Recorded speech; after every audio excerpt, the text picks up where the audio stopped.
going to have a quick look towards the match now that is going to be coming up in a couple of days for Novak Djokovic against Jannik Sinner.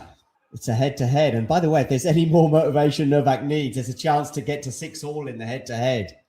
I don't think he needs any more motivation. How is he physically? Good news is that he played his quarterfinal on the Tuesday. He'll have his semi-final on Friday. It's one of those scenarios. Some players, of course, will be playing their quarterfinal on Wednesday and therefore the semi-final on Friday instead of having fought. I think the extra day will help. He's not had too arduous a path, has he? Until today, dropping a set to Rinderknech, Wu and Safiullin. But honestly, I've seen Djokovic looking gassed in 3-setters in the last couple of years. Today, he was in a 5-setter, going beyond 5 hours, the longest ever match at a quarterfinal in Wimbledon history. Honestly, I'm lost for words, as I keep saying.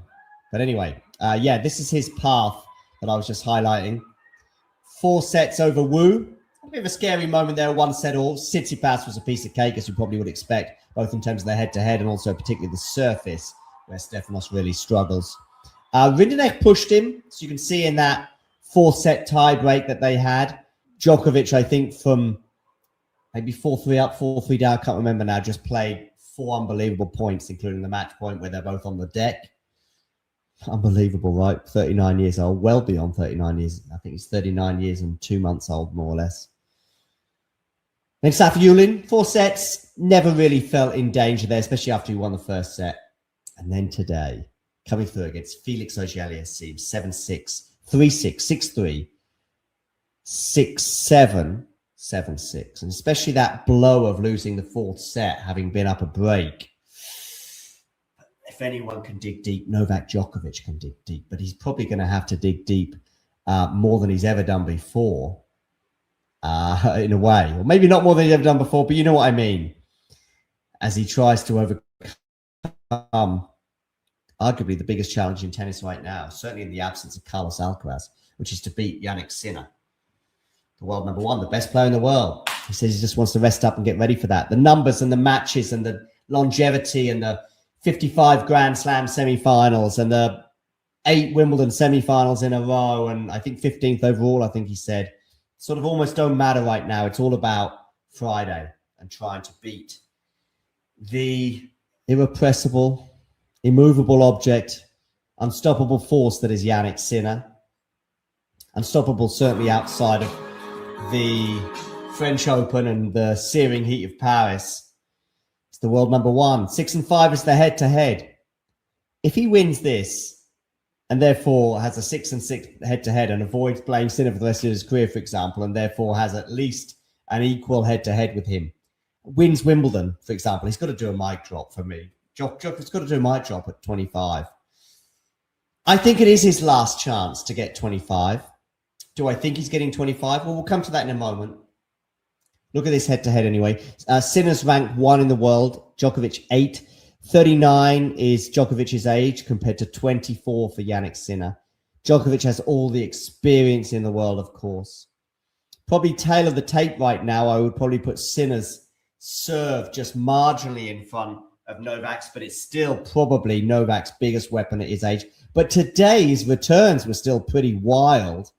His reflexes are not showing any signs of waning, because the first set returns against Felix were unbelievable.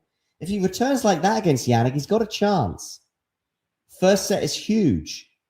Novak wins the first set, he's got a great chance of winning the match. Loses the first set, I don't see him coming back, not against Jannik and having played 5 sets today. Let's have a quick look back on their 11 matches. Novak, by the way, sorry, just one other thing as well regarding Jannik. We talked about how fresh these 2 players are, and that's important for Jannik as much as it is for Novak. Bearing in mind, we've seen Jannik struggle, haven't we, at times?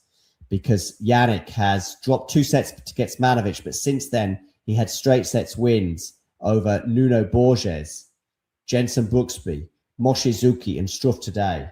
Struff today, he was just marginally the better player in each set, playing the bigger points well. Had to save a set point, I think, in the second set maybe. But just played the bigger points well. Struff looked like he was struggling with the conditions and the occasion as much as Sinner might potentially do. The weather on Friday. This will probably be the first semi-final on Friday as well, which is something to bear in mind.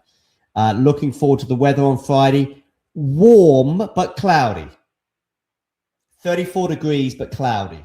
So it could be pretty humid. I don't think either player, to be honest with you, wants searing temperatures. But actually, sorry, no, my bad. 32 and sunny. Reprise that. Here's the weather. I was looking at Thursday's weather. So that's what the women will have to deal with in the semis on Thursday. Let me know your predictions in the live chat. Who is going to win the semi-final between Jannik Sinner and Novak Djokovic? Let me know your predictions and also in how many sets. I'm going to come to those shortly. We'll come to mine shortly as well. We're just going to have a quick look back on some of their matches. Of course, they played at the Australian Open in a semi-final this year, and Djokovic won it. But they also played in the Wimbledon semi-final a year ago, and Jannik Sinner won that. They've played each other 3 times, I think, at Wimbledon in all. Always deep, always quarters and semis. Last year in the semi, 2023 in the semi, 2022 in the quarters. In fact, 2 of their first 3 matches ever in their head-to-head came at Wimbledon and went the way of Novak. I remember that one in 2022 pretty well. Djokovic going down 2 sets to love, but once he got his teeth into the 3rd set, it was one-way traffic. And that's the one where Djokovic was lying sprawn out on the floor. Remember one of those incredible points that we've seen him win so many times with him ending up on the floor. 2023, much more comfortable for Novak. I think Sinner made a good start, maybe even had some break points from memory on the Novak serve. That was that done. Djokovic got it done in straights. Djokovic in 2022, 2023, not quite at the peak of his powers, but was certainly a very different player to what he is today, but also a very different player to what he was, say, 10 years ago. And yet here we are. He's in another Wimbledon semi-final. Just talking about Jannik. Jannik winning that first match. It was all about that, getting through that first match, much like it was for Carlos in 5 sets last year against Fognini. Gets through that and then eases his way into the tournament. I think he had a bit of a wobble against Nuno Borges in the second set, but generally I think he was always going to win that match. He's found his groove, much like Novak has throughout this tournament, where I think he's got better and better. Please let me know in the live chat. So we've got, I think, Sinner to win in 3 sets according to AC. Emily saying Novak will win. Tony here saying that Novak's going to win. So we'll see. It'll be too hot for Jannik. Novak in 5, says John 07451. Well, what about me? What do I think? 2 things that Djokovic has got to do well, or maybe even 3 things he's got to do. He's got to serve well. He's got to return as well as he did today, where that was like on the first serve of the reflexes are still there. The first serve returns was just off the charts. And if he returns like that, he'll have a chance. Got to win the first set, and he's got to serve well.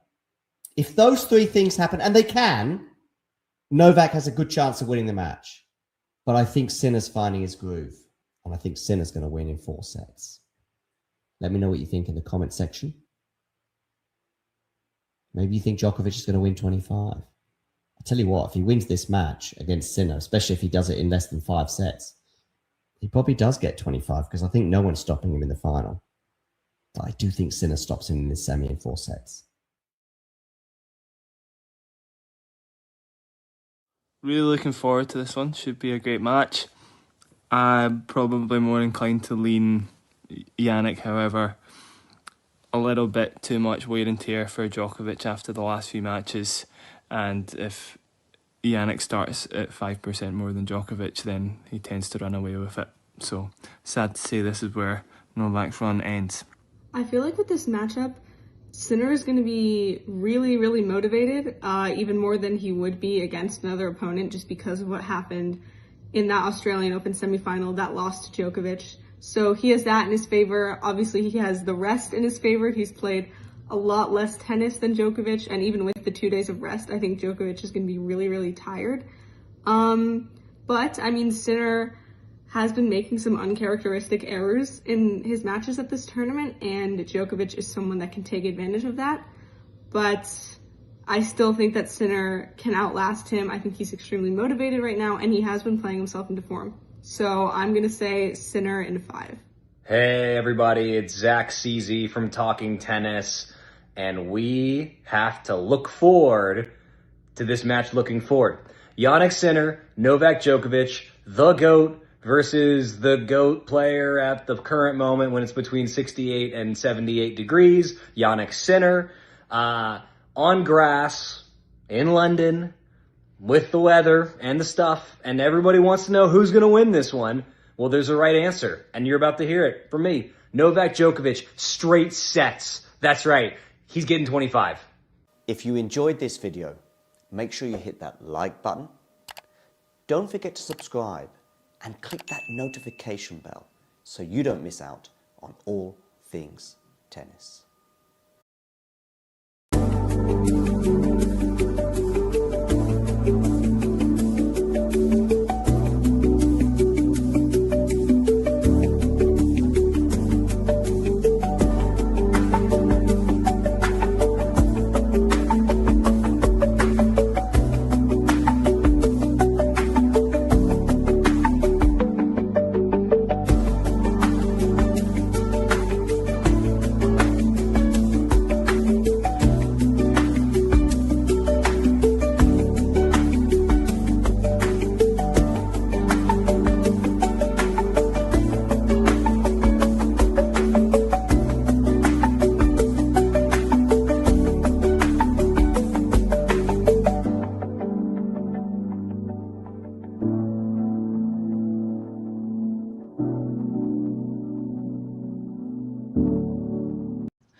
My name is Clara Towson, and I'm a friend of the show.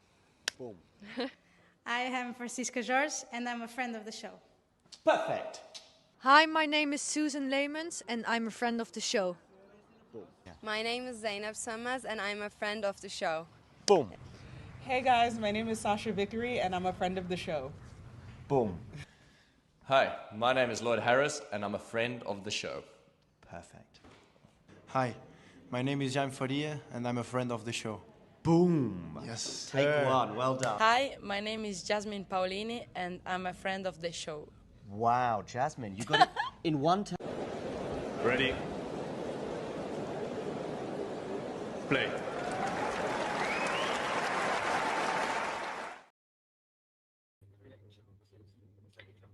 Okay, that's better. I had a little connection issue just as I was about to join, but welcome in everybody to this Wimbledon semi-final between Novak Djokovic and Jannik Sinner. My prediction will be, I think Sinner's gonna get it in 5. Sinner in 5. I don't think he'll take it in straights. I think Djokovic will have the fight of his life. Yeah, we've got a 6-5 head-to-head. We've got a 15-year age gap. 15-year age gap. I don't think Djokovic is able to keep up with the intensity as we will travel into the later sets. If he can, you know, tip it off in 3, then that would be mighty impressive. But we will see. We've just seen Alexander Zverev beat Arthur Ferry in straight sets. Made me laugh. The height difference at the handshake at the end, it was probably about a foot between them. I don't know how tall Arthur is. Let me have a look. But he is now 5'7". He is 175. I don't know what that is in feet, but much smaller than Zverev. But he is now the new British number one. Yeah, 5'7". There you go, bang on. He's now the new British number one, a career high ranking of 36. There we go. Zverev nearly standing 2 meters tall. Came in with a ranking of 114 and a career winnings of about 800,000, and he's walked away with about just over £1 million this week. So he's won more this week than he has done it in his entire life. Walked out British number one, jumped up an insane amount of spots in the ATP rankings, and will probably find himself at the US Open as well. So what a fairy tale for Arthur Ferry, that fell to the world number 2, Alexander Zverev. But who will he face in the final? Will it be Jannik Sinner or will it be Novak Djokovic? We're about to find out. Here we go. Djokovic serving with a packed out centre court.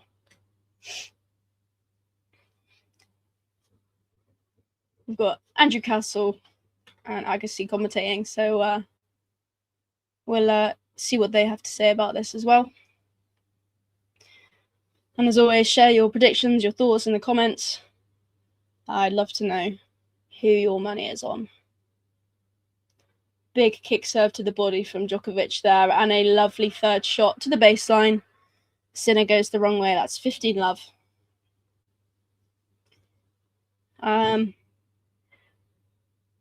We had a very long quarterfinal match, 5 hours and 15 minutes for Djokovic to get here.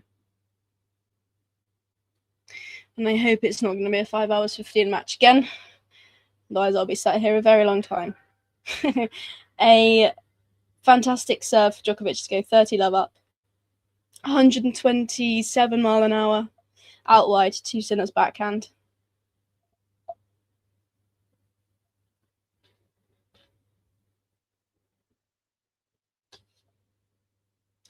Fairly empty Royal box.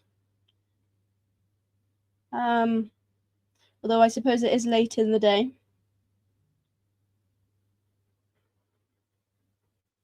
And they're all probably hungry and tired from watching Arthur Ferry. Cross-court return there from Sinner after an out-wide serve from Djokovic. And Djokovic can't quite convert the third shot as he looks to go down the line over the highest part of the net.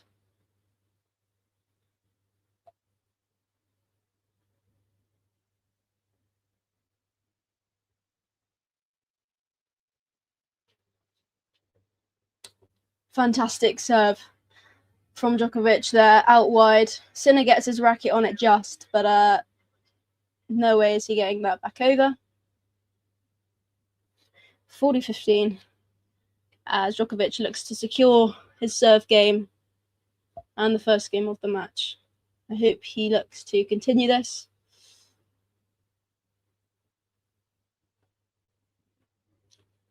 Looking good, there we go. Djokovic gets the first game he holds serve. Sinner looks a bit rattled. Djokovic's son there.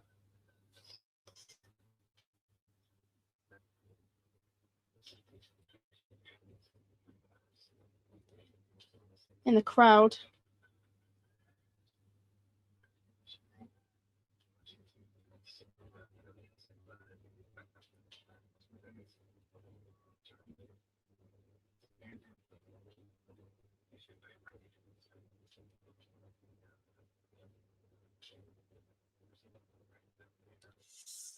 And Jannik Sinner is bidding to become the 10th player in the Open era to defend the Gentlemen's Singles Championship. Any famous people? Benedict Cumberbatch was watching Arthur Ferry, Alex Zverev, so he will probably pop back onto court. But it's very warm in the UK today. It's like 30, 32, 33, 34. Tim from The Office. Hugh Laurie.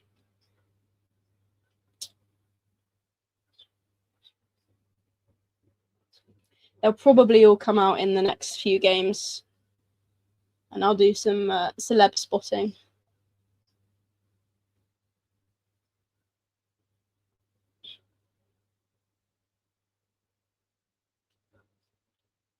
Nice serve to the tee from Jannik there. Approach into the net.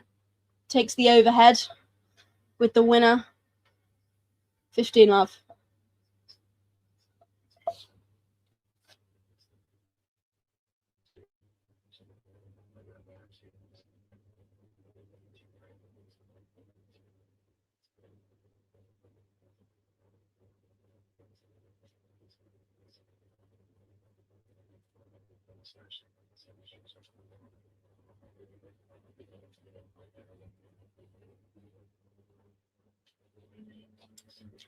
Good ace there from Sinner. 133.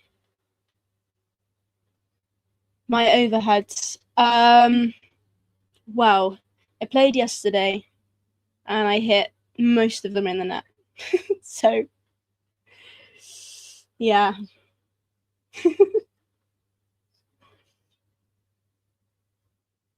If it goes over, they're all right. They usually win the point, but hit and miss, I'll say.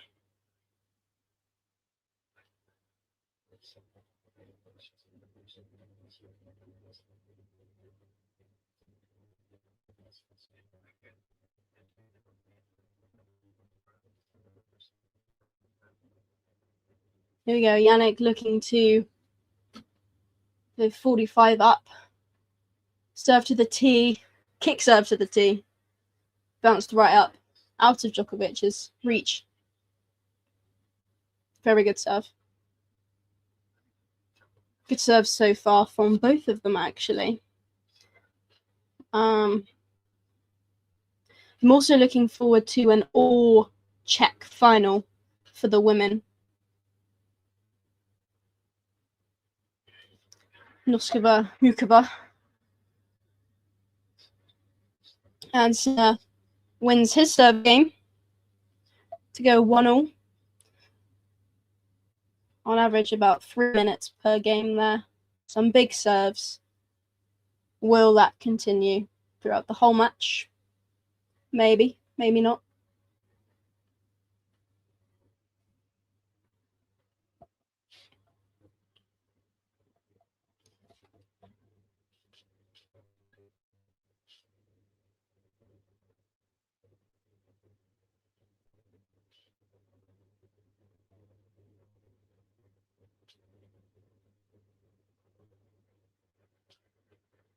Good serve there from Novak.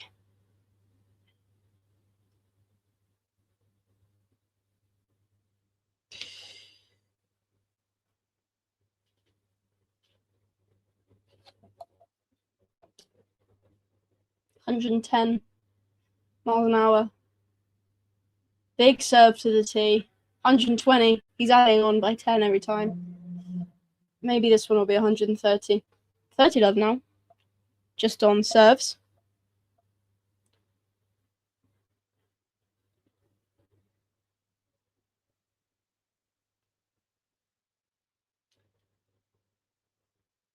Big serve out wide. Just goes long.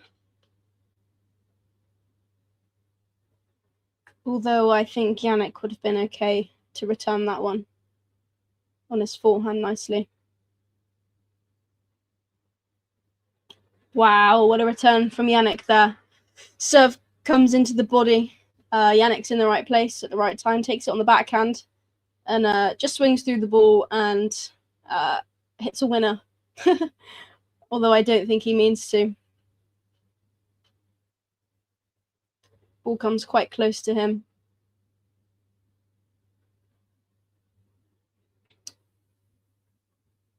Exchange of backhands here. And Jannik with the error into the net.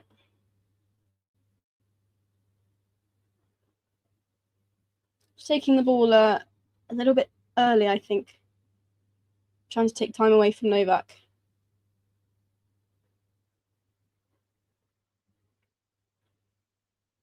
Good serve to the tee. Good return back. Exchange of... Ooh, a little slip there from Jannik. Not phased, but his ball does go out. And Novak holds serve. If you could play with any player in history, if you could play doubles, that's a really good question.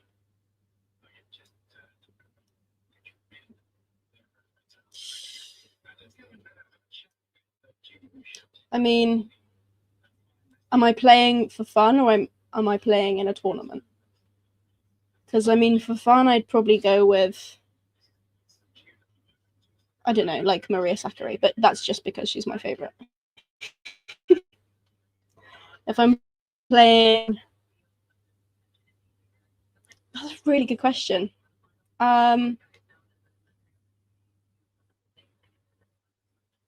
Tournament. I'd probably go with Steffi Graf or Rafa. Hello, Jake. How are you?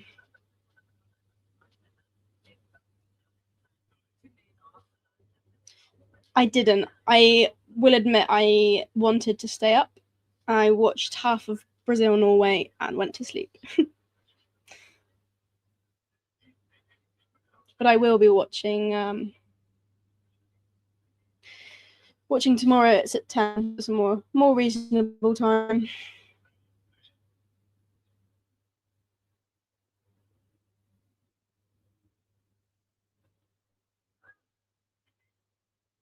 What about you? If you could play with anyone, who would you play with? We got a Sinner trying to hold serve. Still people moving around trying to find a seat.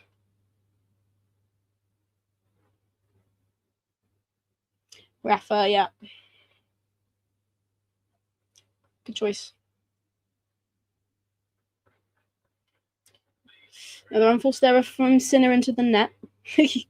Yeah, I figured.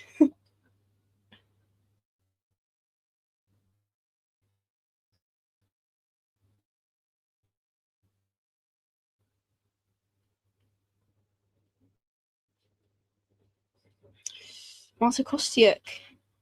Interesting. Any reason why?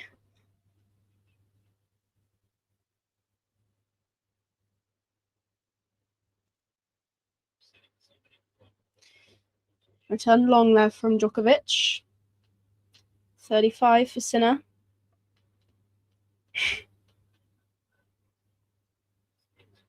Are you sure you don't want to play with him?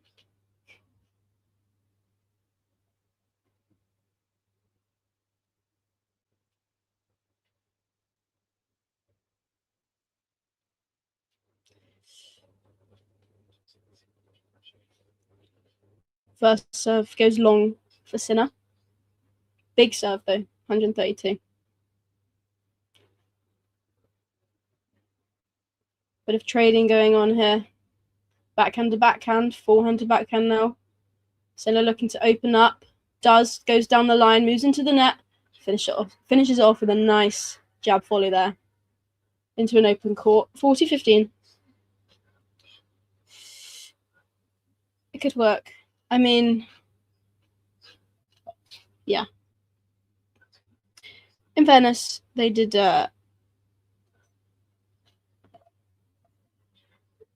do very well under at the World Cup. They did well to get into the World Cup. Least favorite Liverpool coaches. All Liverpool coaches are my least favorite. What surface? I usually play on hard. Hence why I'm not a great mover on clay at all. I can't slide. I'd love to learn how to slide. And I think it looks really cool. Novak Djokovic is only one of 3 men to win all 4 Grand Slam titles and Olympic men's singles, along with Andre Agassi and Rafael Nadal. Fun fact. Very nice serve to the tee there from Novak. Very, very good. Let's get an ace count up. Yeah.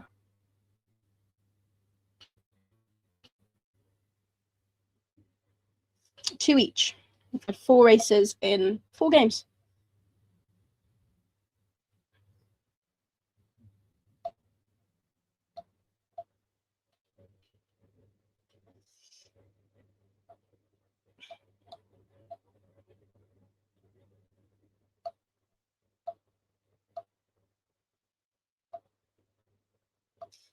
Nice serve to the middle there to the tee there from Djokovic. And Sinner catches it wrong on the racket. 30 love. Sounds good.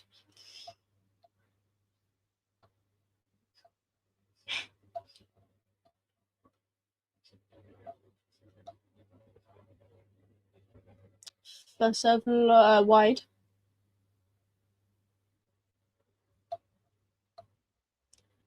Pull my kitchen roll. That's my adult chore of the day done.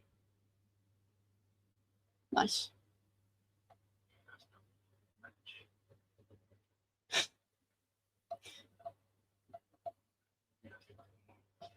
Having cup of tea and rock and roll in the same sentence is really quite something.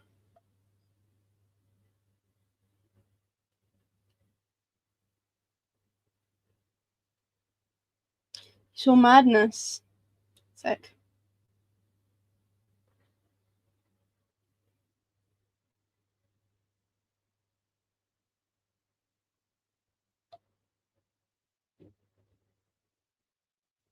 Really nice trading of forehand backhand cross court, sorry. Djokovic just pushes it wide. Am I not good enough for you, Jake?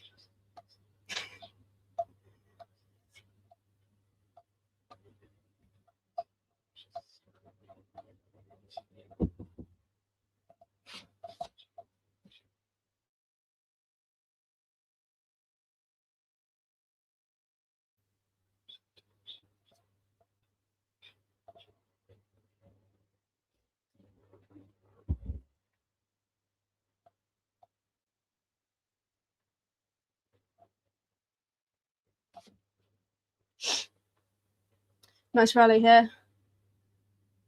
Djokovic defends well, runs to the other side. Jannik sets up for the overhead. It's 2 out of 2 overheads now. Better than my record. Goes 40, 30 up to break Djokovic. First break point here.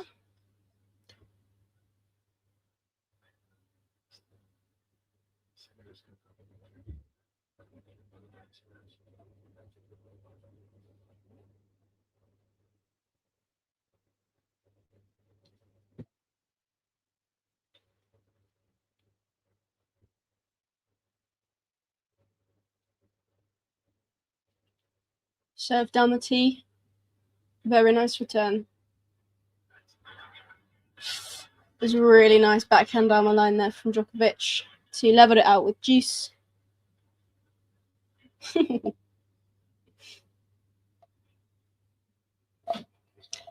okay, I get it, Jake. We can all have favourites.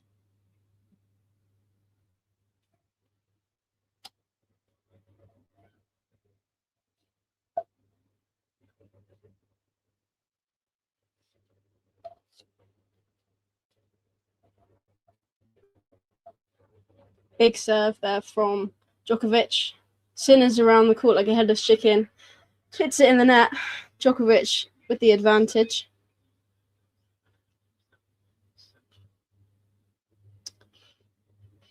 Well, Jannik Sinner with nearly 100 aces. So he's probably got 99 now, actually. So he could break 100 aces in the championship here.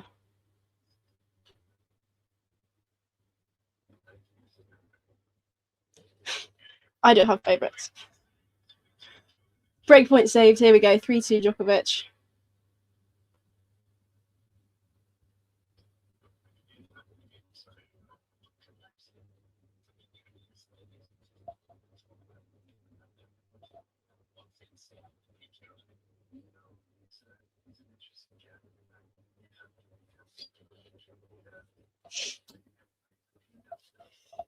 Very good tennis here.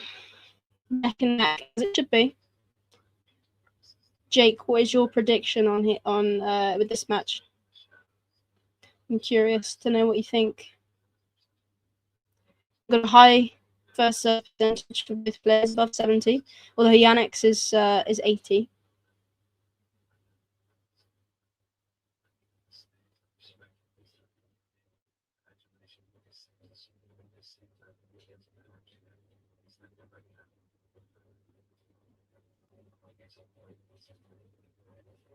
Sinner in 4.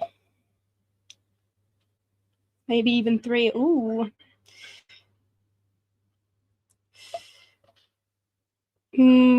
I think I'd have my money on Mukova as well. Mukova in 3, though.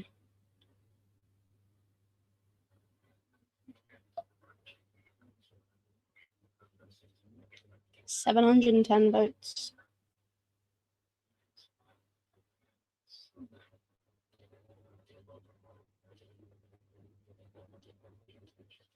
It'll be an interesting match, for sure.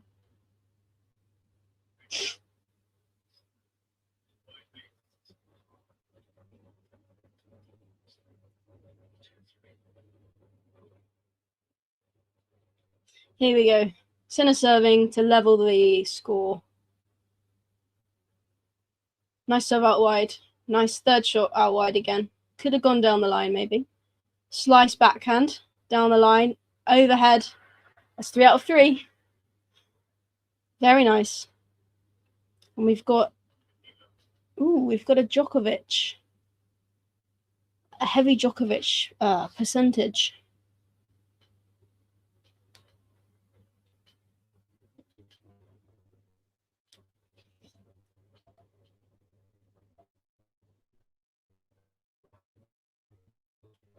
That's a fair comment.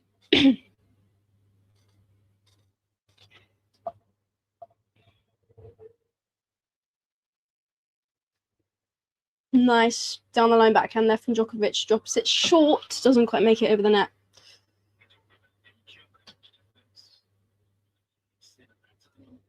$30 love.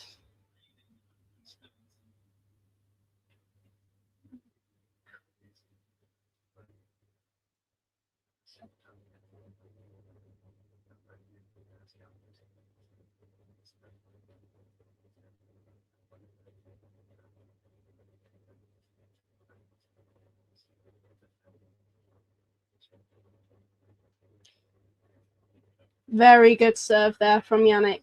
Ace down the tee. That's, I believe, if I'm not mistaken, that's 100 aces in the championship.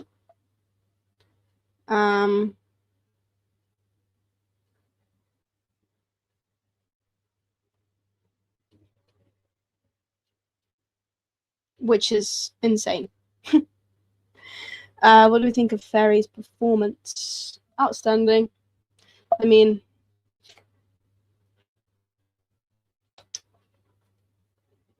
who were his opponents? Let me go back.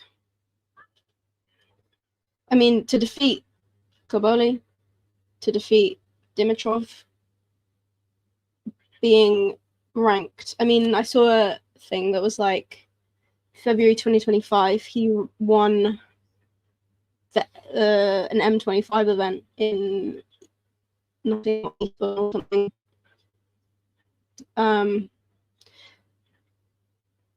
Andre Agassi is one of the commentators, Jake, and I can't remember the name of the other one. Yeah, there we go. I mean, the slam of a lifetime, right? I mean, he did well to get to first set tiebreak against the number 2 in the world. So, yeah, agree, Jake. But that match against Dimitrov was something else. Very, very good. I'm excited to see him at the US Open if he plays. If he doesn't get injured, British curse. But yeah, super exciting for tennis, not even British tennis, just tennis. I would have loved to see him beat Zverev, but wasn't to be. Unlucky there from Jannik. Just pushes the ball out. 30 love for Djokovic.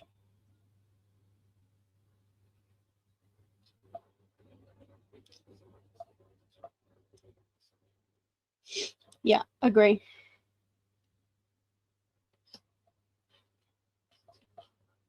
I think Koboli didn't play as well as he could have done, but I do think Grigor was at a better standard. Even if he was too tentative. I think Kaboli was a bit shaken by the crowd. He wasn't reliable. Yeah, precisely. Fair play indeed. Here we go. 40 love Djokovic.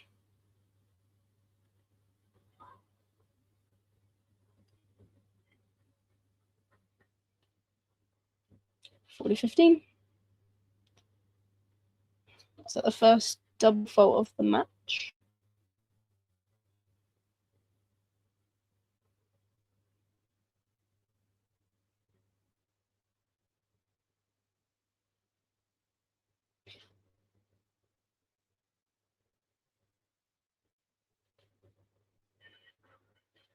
And that's game. Djokovic, he holds serve 4-3. It's very neck and neck. See the way Grigor done over Mateo in the event too. Amazing grass court player, even at his stage in this. Yes. I mean, he's outstanding. From where he was last year to where is this year, he should be proud of playing as well as he played against Mateo.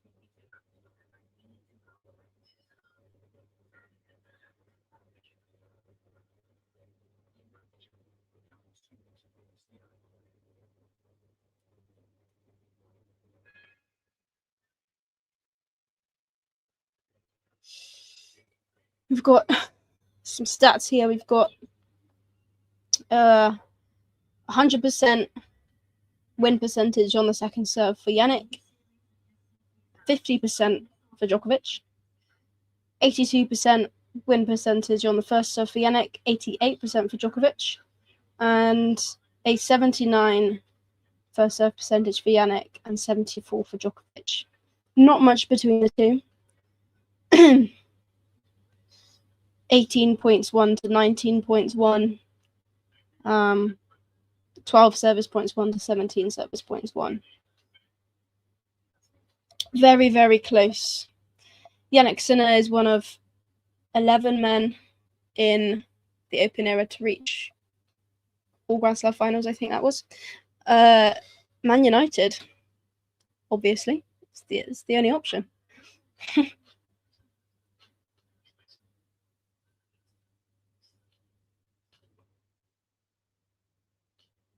Correct. 15 love Sinner.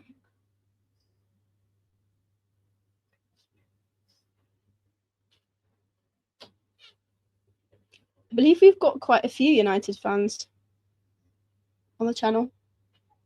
I know Fergus is a United fan as well.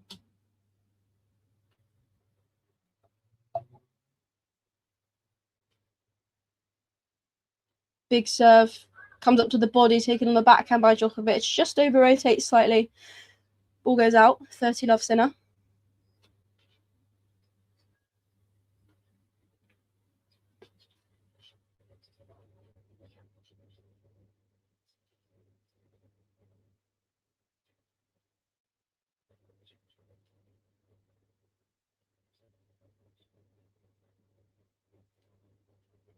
Serve goes out after hitting the top of the net.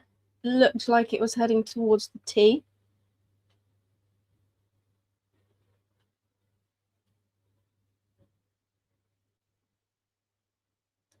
Second serve towards the body, taken on the backhand by Novak. Trading a balls down the middle here. Sinner opens up the court, goes wide to Djokovic's forehand, approaches to the net, finishes off with a nice volley, although I think he probably could have got there. 40 love.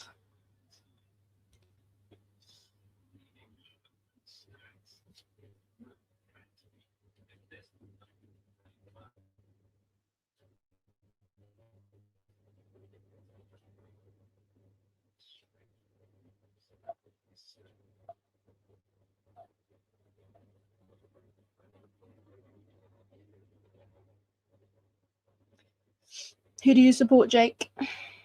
If anyone? There we go, game Sinner after another unforced error into that from Djokovic on the backhand. Best backhand in the game. 4-all. 29 minutes played.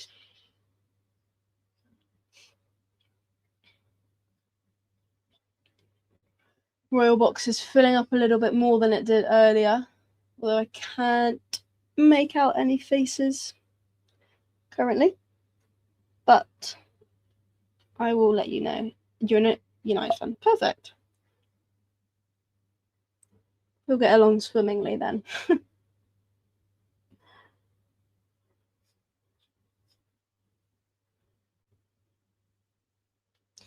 Oh, really? Nice.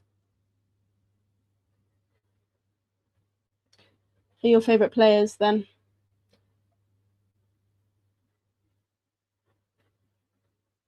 Nice looking rally here. Ooh, not sure I would have done that.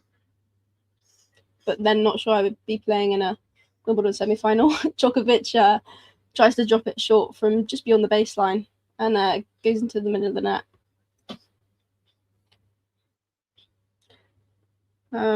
17% of second serve points won for Novak. 100% of second serve points won for Jannik.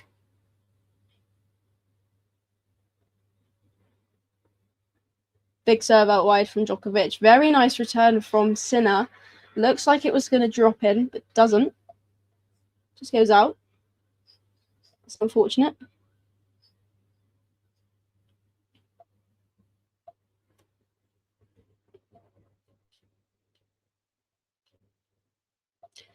Sesko. I rate it.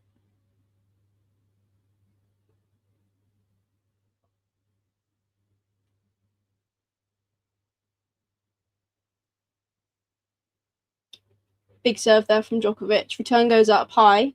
Djokovic approaches into the net, which isn't good enough, and Sinner capitalizes on that and comes into the net with a nice finish cross court. De Gea, my favorite. Yeah, I grew up wearing many different De Gea shirts. My dad's a United fan as well. Although I've always had a soft spot for Luke Shaw, I must admit. I loved Juan Mata too. Who didn't? Unlucky there for Novak. First serve, probably millimeters off from the tee.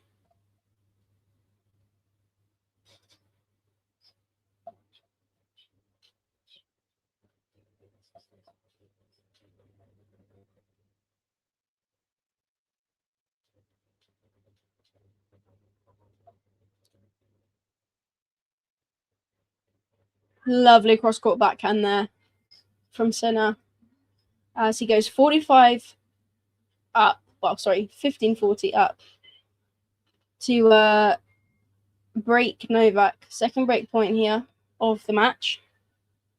Both from Sinner's end, I believe.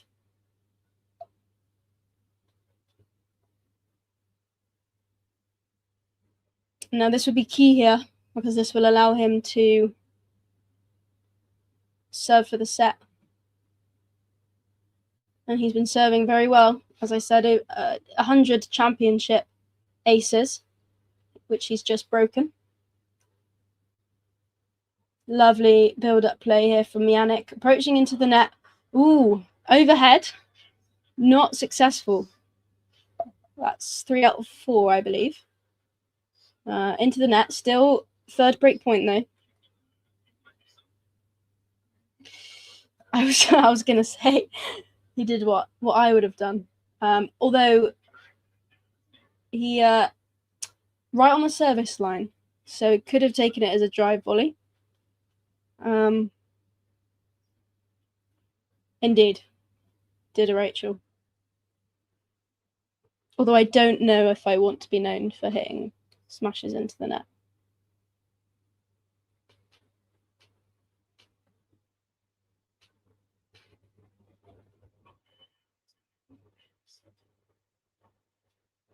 And Sinner breaks to go 5-4 up with a fantastic shot.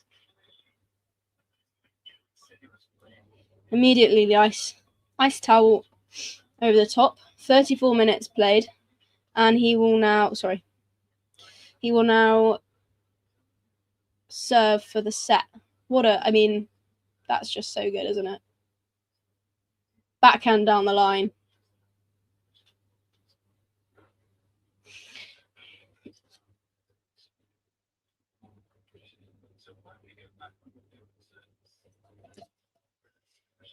This is a step up for Novak. Well, I'm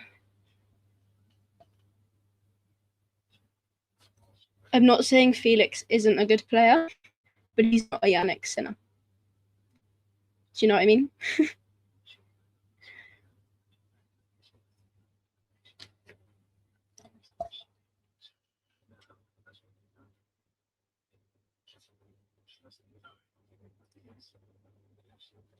Now, Djokovic will look to break here, obviously, to save the set. However, if Sinner can serve for the set here, that momentum should carry him into the next. And hopefully he can break away sooner than 4-all.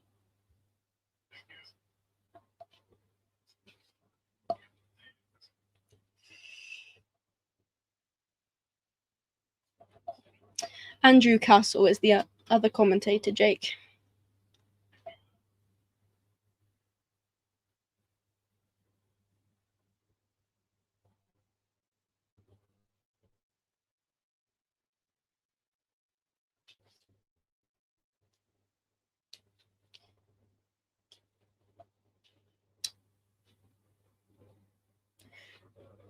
Yeah, I agree. I don't think he's got the energy to keep up.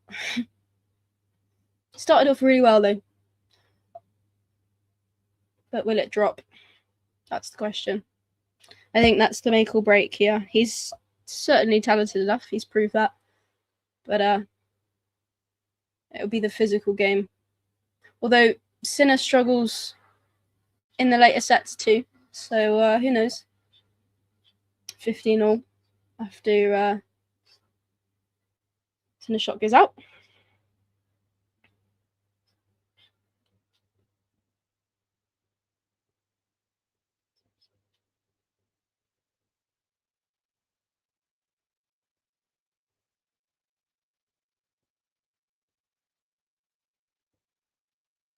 Lovely serve out wide.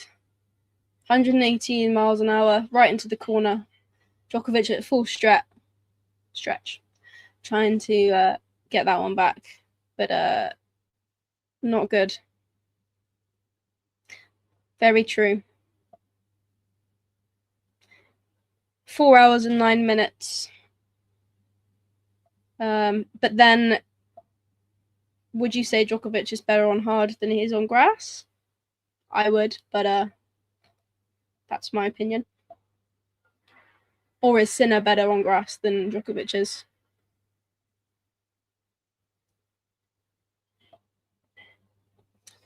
Here we go. Set point here. Second set point, actually.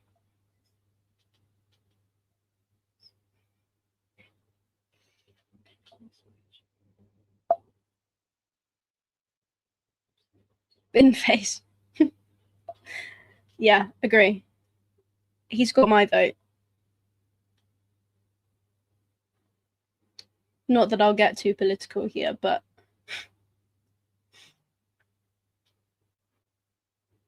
second serve. Body taken on the forehand. Lovely backhand down the line there, and Sinner can't quite get his racket around it to pick it up on the slice. Third set point here.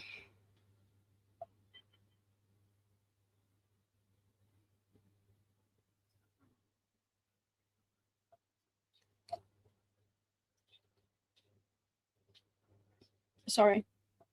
Second or third?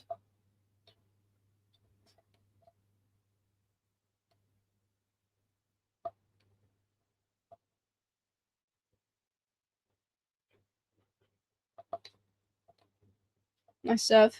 Clip top of the net though. Take 2. There's lots of people wearing orange here for Jannik. And that's set here.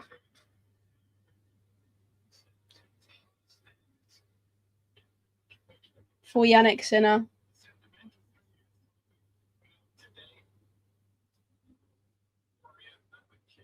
I'm not sure bright orange is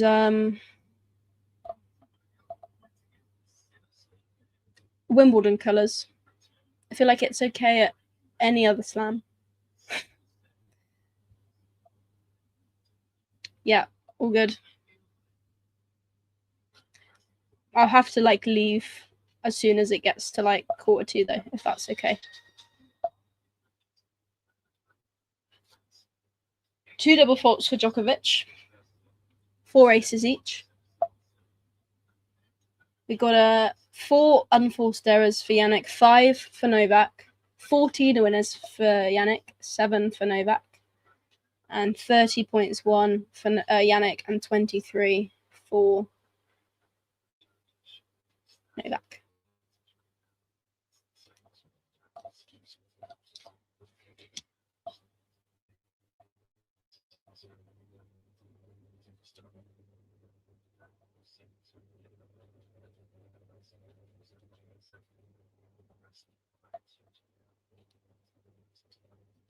Might do a Belgium Spain.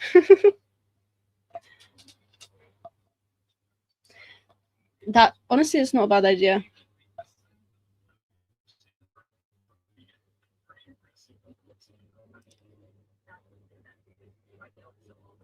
Be a good match as well. Yeah, I mean double the viewers, right? What time is that on?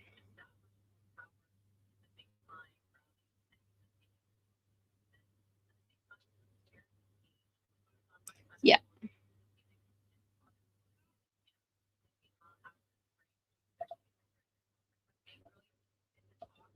Go Jannik.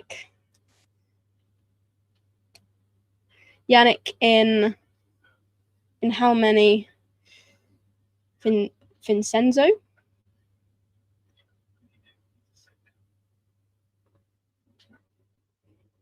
I'm sorry if I just butchered your name. Today at 8.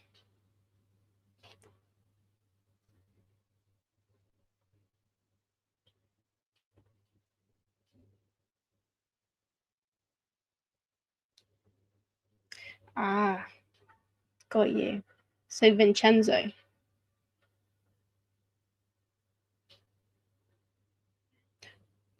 I'm basically fluent.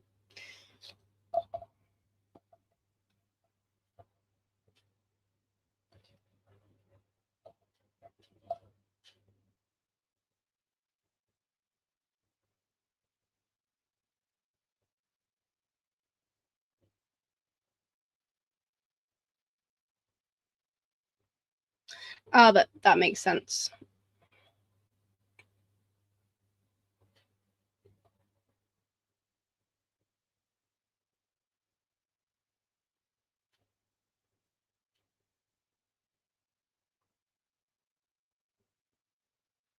Unlucky there from Djokovic. Opens up the racket face too much and just pushes the ball long as he looks to go down the line. 15-all. Hello. Hello, how are you? I'm good. How are you? I'm very well, thank you. We've had a pretty neck and neck first set, but Jannik, I don't know if you've been watching it. Jannik broke. Yeah, I watched. Yeah, the last couple games. Yeah. What are your predictions? I feel like Sinner's gonna win. I don't know, because at the Australian Open, when they played, Djokovic barely won, and that was because he hadn't played like any tennis in the rounds before. So I just think I don't think he can outlast Sinner right now. Agree. I think Sinner will get it in 5. I think it's Okay, I'm gonna say 4. Yeah, I don't know. I just feel like Djokovic might come out of nowhere in the third set and the fourth set, and then that's fair. And then Sinner might take the fifth pretty easily because he's just going to be shattered. Yeah. Yeah, sure. I feel like Djokovic kind of always does this. He's like, "Oh, look at me! I'm going to lose in straight sets," and then all of a sudden, you're in a fifth set. Yeah.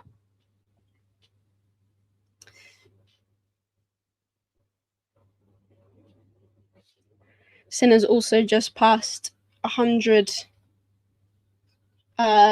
aces in the championship. Wow. In this Yeah, match. he's been serving so well. Yeah.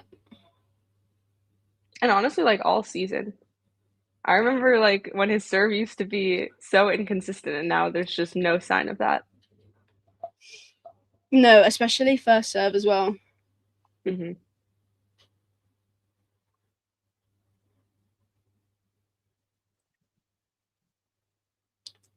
Nice cross-court trades of backhands here. Sinner goes down the line. Not quite good enough. Pushes it out. 40-30 here for Djokovic.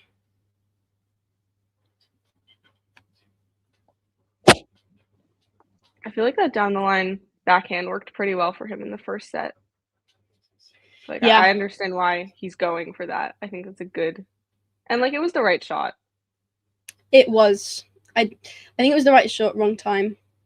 Mm-hmm. Felt a little bit rushed to watch anyway. That's a really nice serve there from Djokovic to take the first game. Serve down the tee. Jannik also coming into the net a lot as well. Mm-hmm. Chasing the ball, playing aggressive tennis, which is needed against somebody like Novak. Yeah, for sure. And I mean, Sinner, like, I know in the first round he was struggling a bit, like just getting free points on his serve kind of bailed him out, but you're just not going to get that against Djokovic because he's such a good returner.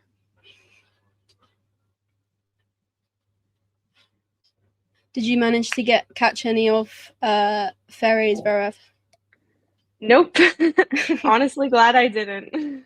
Well, I woke up and the third set was just starting, and I was like, I don't need to. Nope. I went back to sleep. I was like, I don't need to see this. Because oh my god, 7-love in the tiebreak, like. Eesh. Yeah, I think it went downhill after that massively.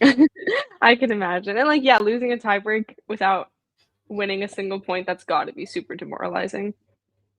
Yeah, I mean, I was saying about the height difference when they were shaking hands. Arthur Ferry is 5'7". Oh my gosh. And Alex Zverev is. He's like 6'5", right? Yeah, he's 198, which I don't know what it is in feet. He's. I'm sure that height difference. 6'6", and that's nearly a foot different, which is crazy. Yeah, that is crazy. He just looked like a giant. Zverev looked like a giant on the court compared to him, which probably played a part mentally. Yeah. Mm-hmm. Yeah, and just Ferry, he hadn't faced that strong of a server yet, so I'm not surprised that he struggled more. No.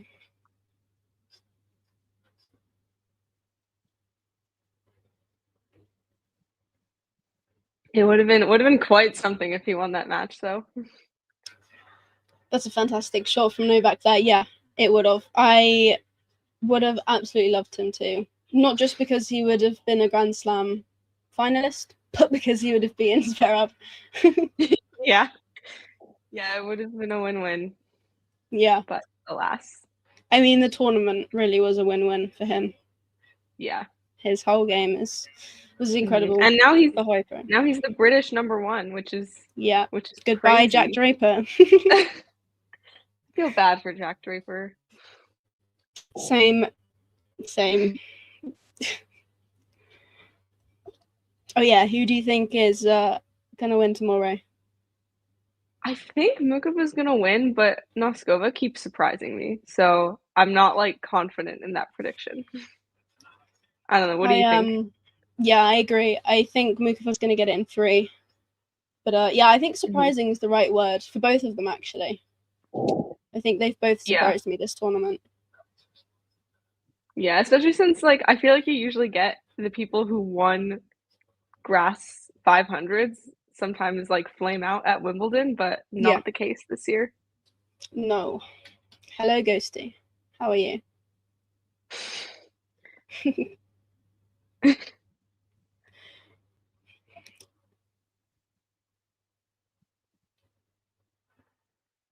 What a shot from Jannik there. 40-30 to hold his serve. I mean, I felt like whoever wins this match, I'll have to root for them in the final. Yeah. This Wimbledon has become like just kind of like, oh god, can it just be over already? Pretty much how Roland Garros went. Yeah, I mean Roland Garros was worse. True. But like at least with Roland Garros, I did enjoy like that the middle when it was just so much chaos and like crazy matches. It was like, like oh, everyone Rybakina's out. Oh, thought Sinner's they out. could everyone thought they could win the tournament, so it's just so fun to watch those matches because it really felt like everything mattered. Yeah. And then it ended like that. Yeah. And nothing mattered anymore. Yeah. Yeah.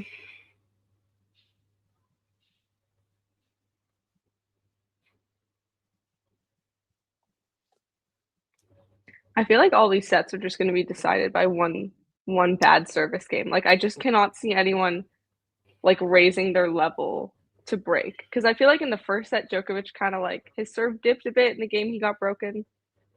And like I don't know. It just feels very serve dominated right now. Agree. I mean that was a really good serve there from Novak down the middle. I keep saying that. But yeah, that one break from Sinner decided the first set. So yeah, it will be down to that. I agree with you. Am I the only one in his mix? I think you're the only one who has a makeshift voodoo cave. Yeah. Yeah, I don't think that's a common thing, Ghosty. And why do you have a Sinner doll?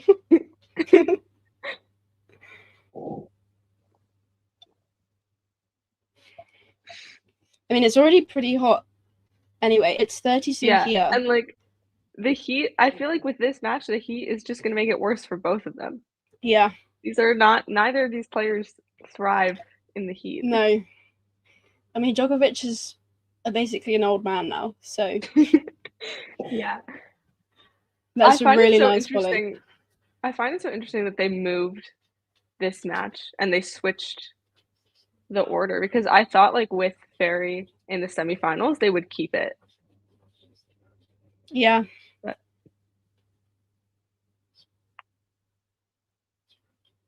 Oh, that's a good point from Djokovic.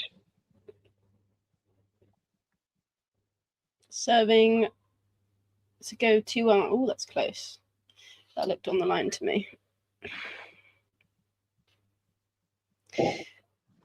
Are they illegal in England?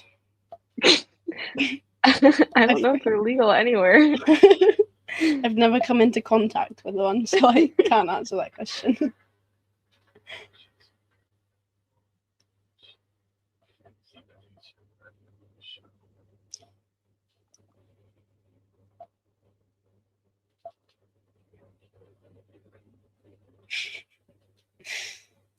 Wow. That's all I have to say is wow.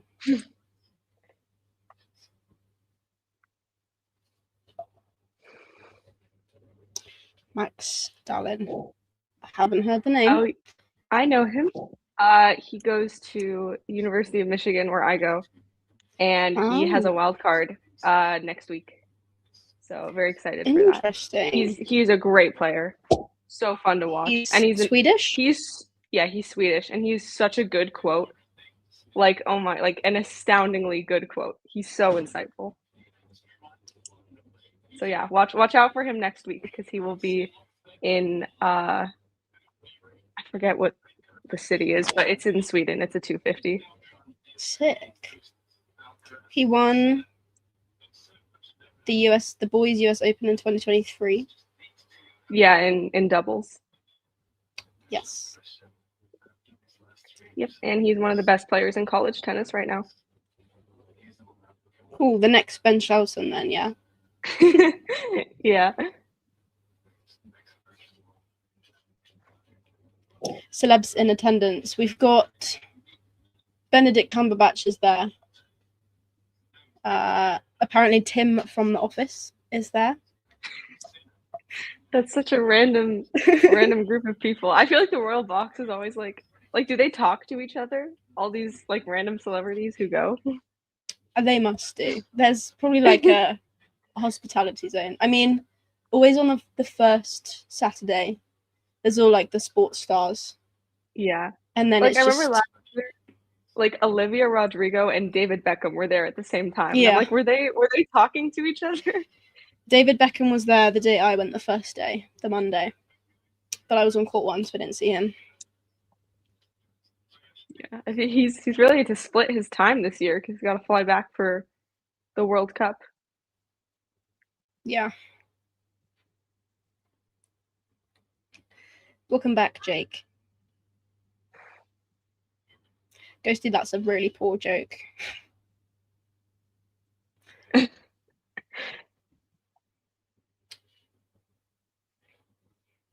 feel like Benedict Cumberbatch has been there the whole week because I remember seeing him earlier. Probably. Like on Wednesday or something.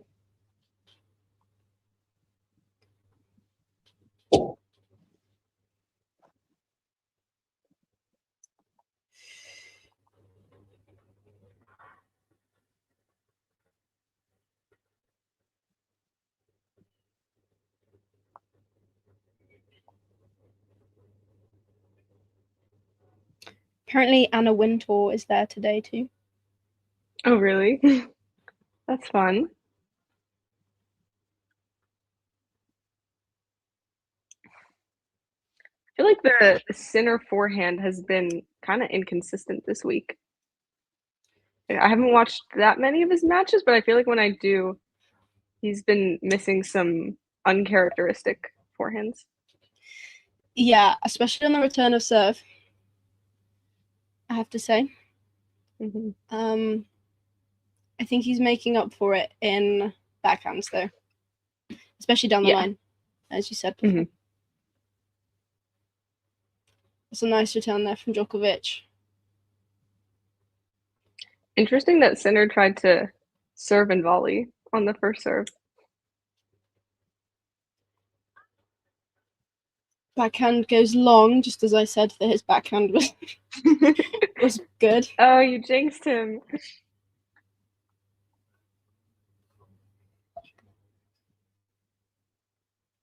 Jake.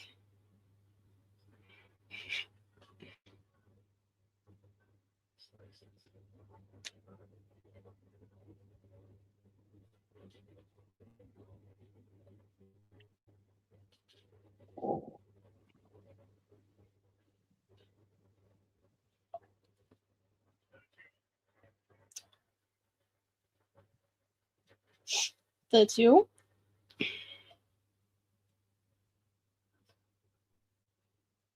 Wow, your stream is so far ahead of mine. I mean, this always happens to me on here, but I don't know why. Are you watching it on like an app? Yeah, when I watch it on the TV, it's even more behind always. Oh, really? Yeah, I don't know why. Mine's ESPN being ESPN, I guess.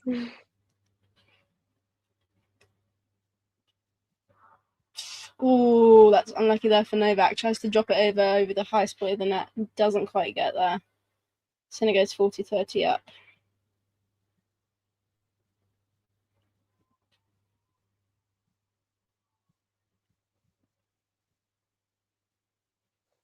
Sinner's drop shots have gotten a lot better. Agree. Like, I remember when he used to miss them all the time. Definitely like a very subtle but important thing he's added.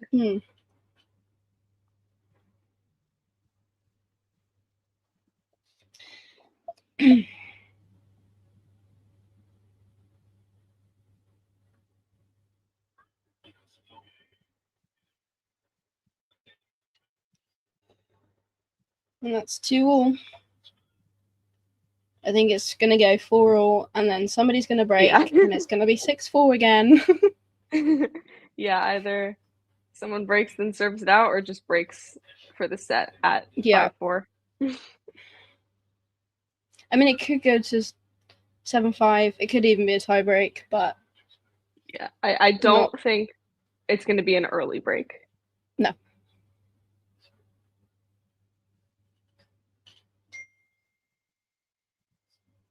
They're showing a tournament update. Did you see that Ostapenko won the mixed doubles? Yes, I did see that.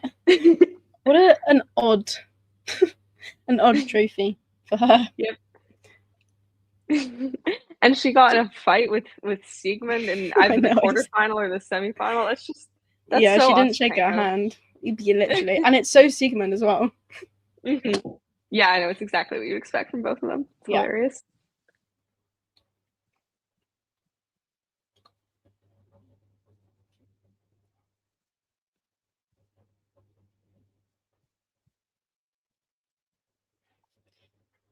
Forehand error from Djokovic.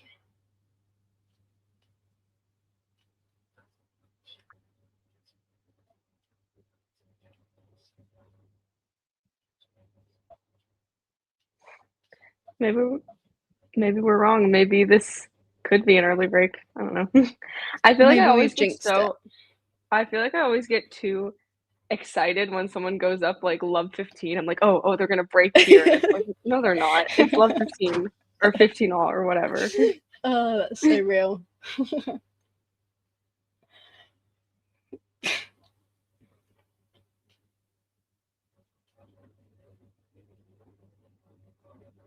Ooh. A loss of balance from from Novak. Regains it quickly. And again, falls back, leaning back into the shot instead of forward. I mean, you could be right. It could be a break here. Yeah. I feel like Sinner is chowing down in this second. How is he even standing? Yeah.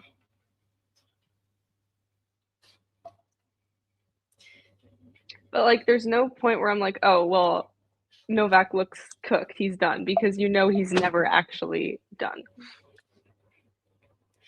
No, he'll come back. Maybe.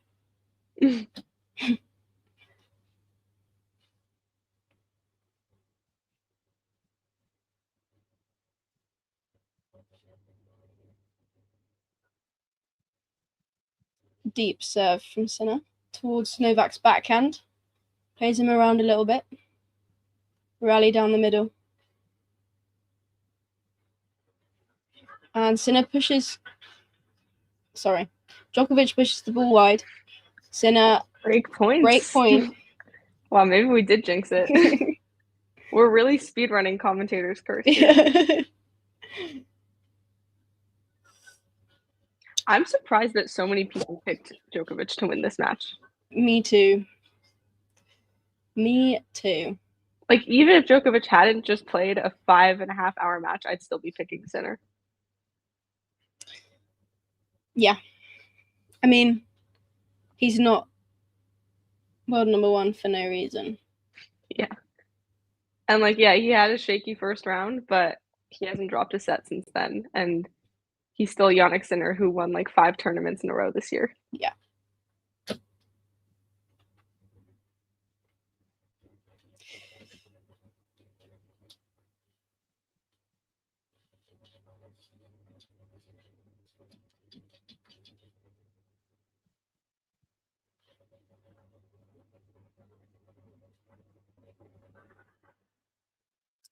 Ooh. Error there from Sinner. Second break point. Maybe we'll go to Juice, and Djokovic may save it, but we'll see. What if the Wimby semis are both straight set victories? Could be. Yeah, I doubt it. I doubt this ends in straight sets, but it's possible for sure. It cannot be an any worse day of tennis than Wednesday when it was just like all those dominant straight set matches. Yeah.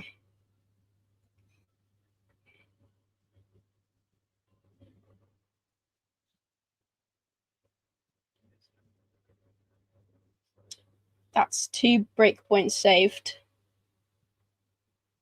Yeah, that was a very, very well placed serve from Djokovic to save that second break point. Yeah. Nice cross-court backhand. Lines opened up. He's not going to take it. He's going to wrong foot Sinner. And another backhand cross-court. With the ad now. Maybe we didn't jinx it. He's just taking the scenic route.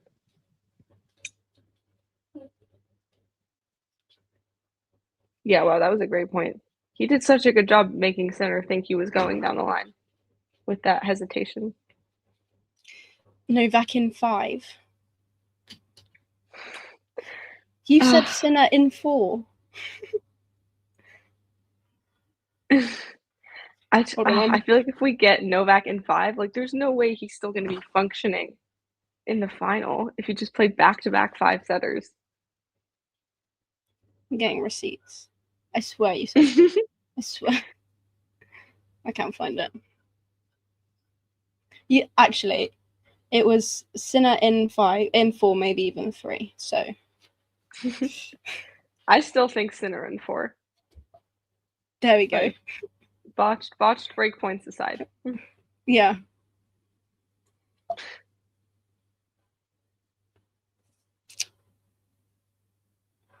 That was a very nice shot there down the line from Djokovic.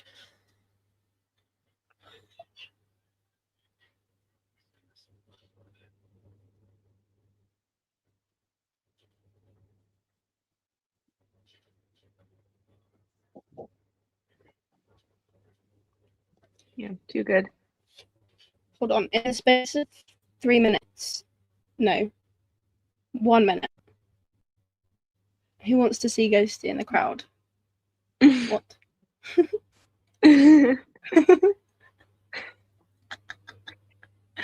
Oh, that's a I wouldn't be having that if I were you, Ghosty. That is a violation.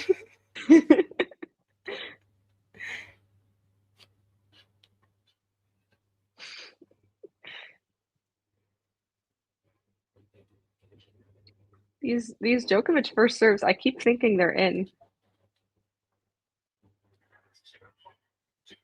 Wow. 2 break points saved. Fair enough. Yeah, that's a great hold. Yeah. Jake said, what is Amanda's opinion of Sinner? I like Sinner. I mean, you know, he's obviously very good. Like, he's a great tennis player.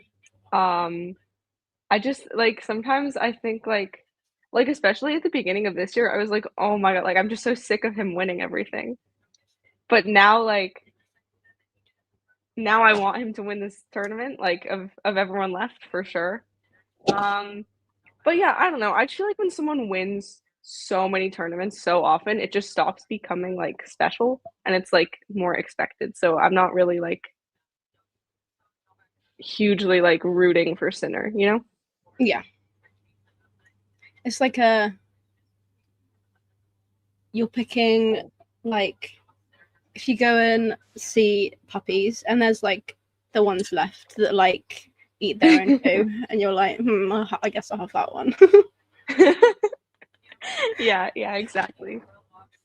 And it's like I used to root for Sinner a lot, like, back in, like, 2023, and then, like, it just, like, he just kept winning so much, and it stopped feeling special when he would win something.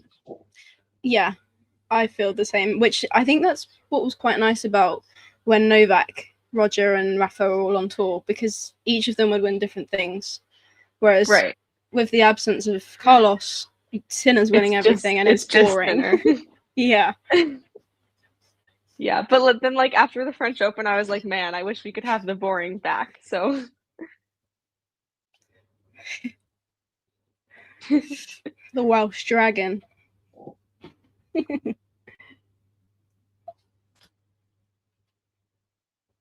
Yeah, go on.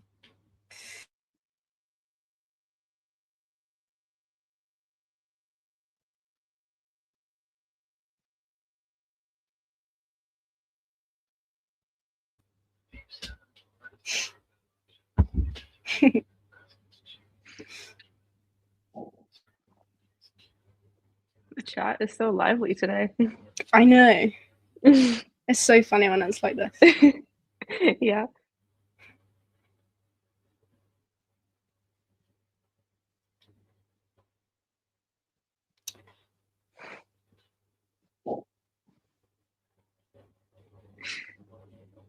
Really nice rally here. Ooh, Sinner, forehand in the net. Does that forehand? What is happening? Danger on serve now for Sinner. Yeah. Could be a break here. Imagine we say that every game. 30 love. Yeah. I feel like sometimes you do see though, like when a player has break points and then like it goes to deuce and they fail to break, then their very next service game gets a little dicey. I feel like that happens a lot. Yeah. Wow, what a return. That's a really nice shot. What a return though from Djokovic there. He like nearly did a flip. So it was a nice finish there from Sinner. Now I'm excited for this point. Jake, are you okay? I think he's just naming Serbian players. Oh, that was a good point.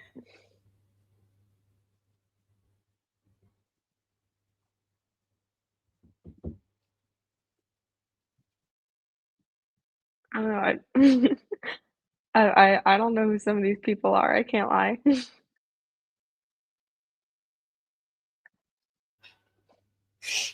I know Nemanja Vidic because he used to play for Man United.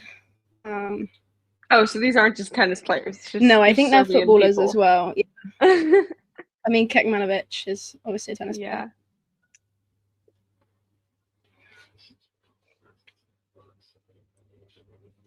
Oh, just wide on that backhand. Oh, Sinner gets it to 30 all. Even my streamer's behind the score on here. We got 40-30 hold here. I can't lie. Sometimes when I'm like really stressed during a match, I'll open Flash Score because it's always ahead, and I'll like see what's gonna happen before it happens. Which like is not a good habit, and I do not recommend. But like when I'm really, really stressed watching tennis, that's what I do. That's like going to the end of a book. I know. Or like when you turn the page and then you get distracted by the page after. Yeah.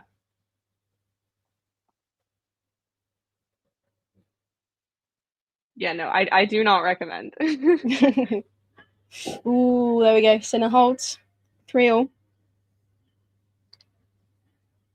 Definitely getting a little closer on the service games.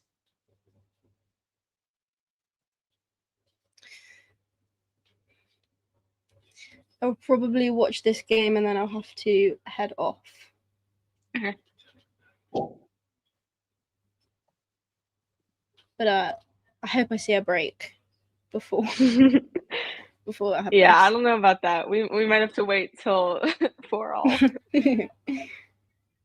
But let's see.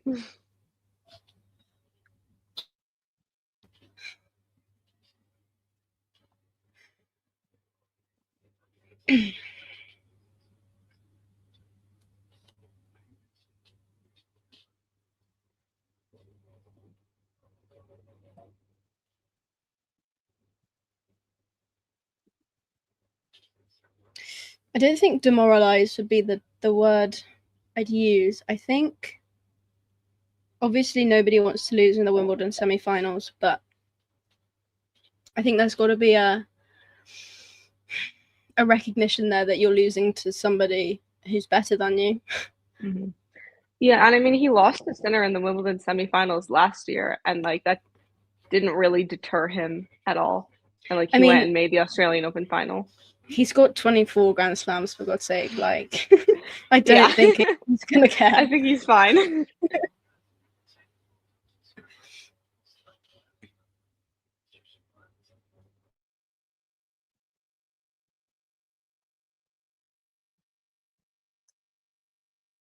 He does seem very annoyed though at that double fault. Yeah. 30 love here for Sinner. 2 more points for the break. The illicit break.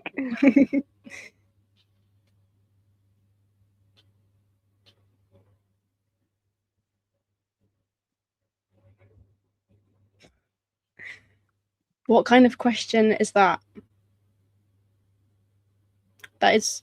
Oh my god! I'm not even going to repeat that. Ghosty, that's a bit much. Let's not do that. Ooh, forehand in the net there from Sinner. Yeah, bit of a squandered opportunity there to go up triple break point. Yeah.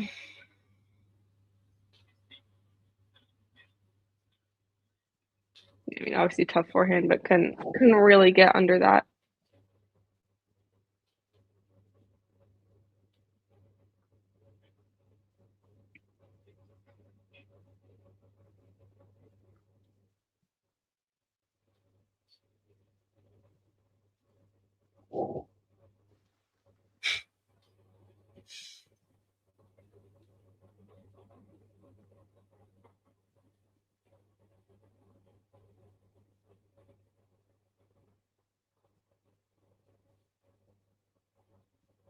I feel like when there's a let, I always forget that it was a let and not a first serve. And then when there's a missed first serve, I'm like, oh my god, they double faulted, and then they didn't. They get 3 serves. But like that happens so often. I'm like, oh my god, that was a double fault, and then it literally wasn't. I also kind of feel a break coming. The service games have gotten a lot tighter.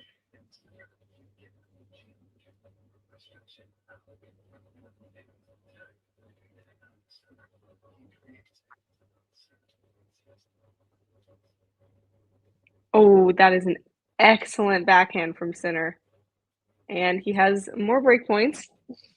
Here we go. If you can convert these, maybe you will see a break. Could be a double fault here. Missed first serve from Novak. Got to be feeling the pressure. Mm-hmm. Even if he wins this one, Sinner's still got a chance at a break. Really nice return there. Ooh, unlucky. Nearly got to that ball.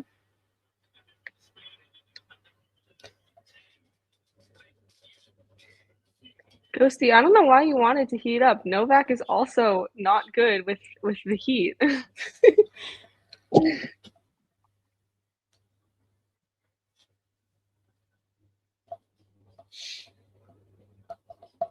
Second break point here. Djokovic could save it to take it to deuce, but I'm feeling like Sinner might have it.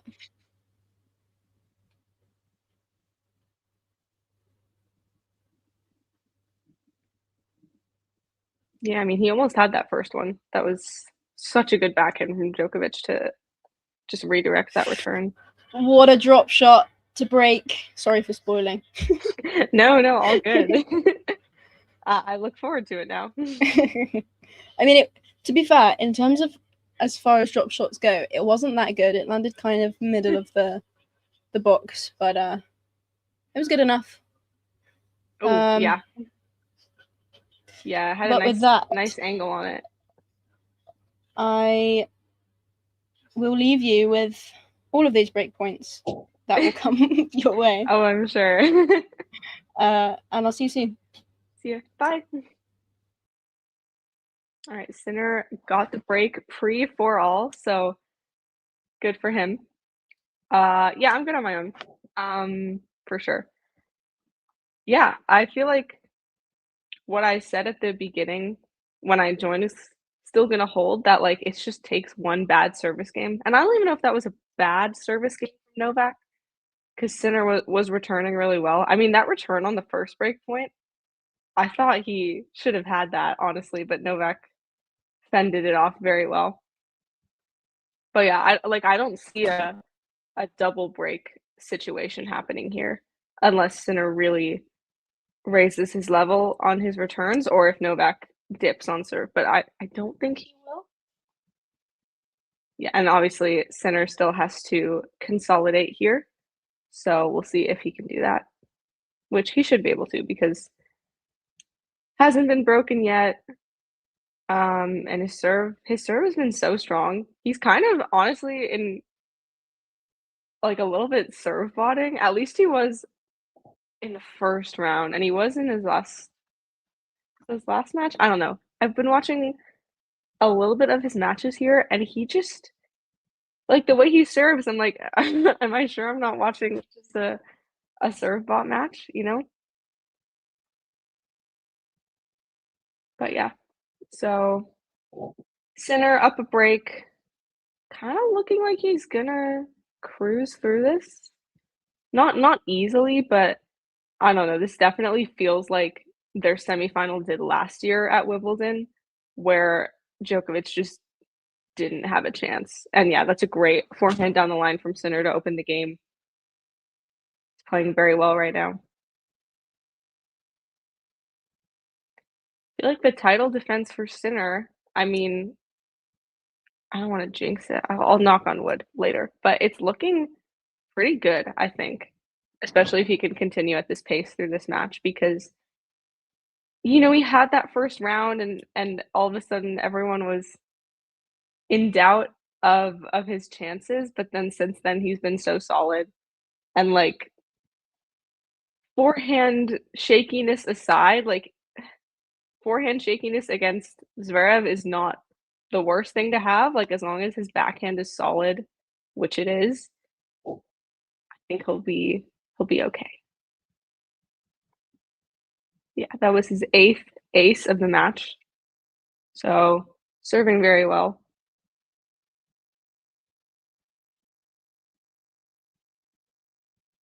Oh, and another ace, so number 9.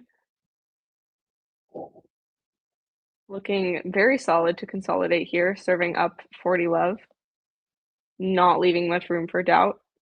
And I'm sure he'd love to break for the set just to lead serve in the third because that would very much just like firmly put him ahead. Oh my god, and it is a third ace in a row to hold to love to consolidate that break, 5-3. So now Djokovic will serve to stay in the set. I don't think we'll see a break here. I think Djokovic will hold. But Sinner is obviously playing very well right now, but I think a lot of that is on his own serve and like with the quality of his serve. So I don't know if he's breaking Djokovic twice in a row. But Djokovic misses that first serve. His first serve percentage, it says here it's 63%. It feels lower than that. I feel like he's missing a lot. Ooh, that is a weird backhand from Sinner. The ball got a little low, just couldn't get. I feel like he's had a couple of those where he just can't get under it and misses into the net. But anyways, Djokovic's first serve percentage, like from the eye test, feels a lot lower than 62%. Wow, that is a great serve and volley from Djokovic. Just picks up that return. Sinner had no chance of getting to that. Not even a bad point from Sinner. So Djokovic on track to hold with 30 love here.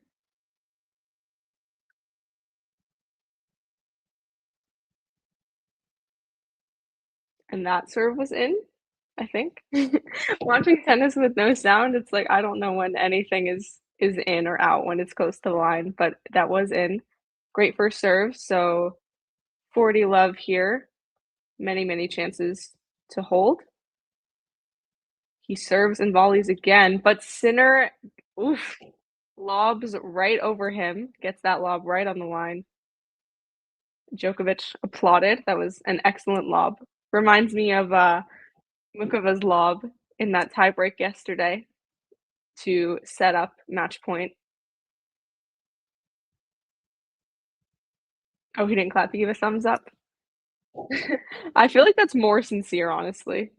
But Djokovic serves an unreturned to get the hold for 5-4. So Sinner will serve for identical score lines here. This very well could be 6-4, 6-4, 6-4. Or it could be like the Wimbledon final last year where it goes to 4, but all of those sets are still 6-4.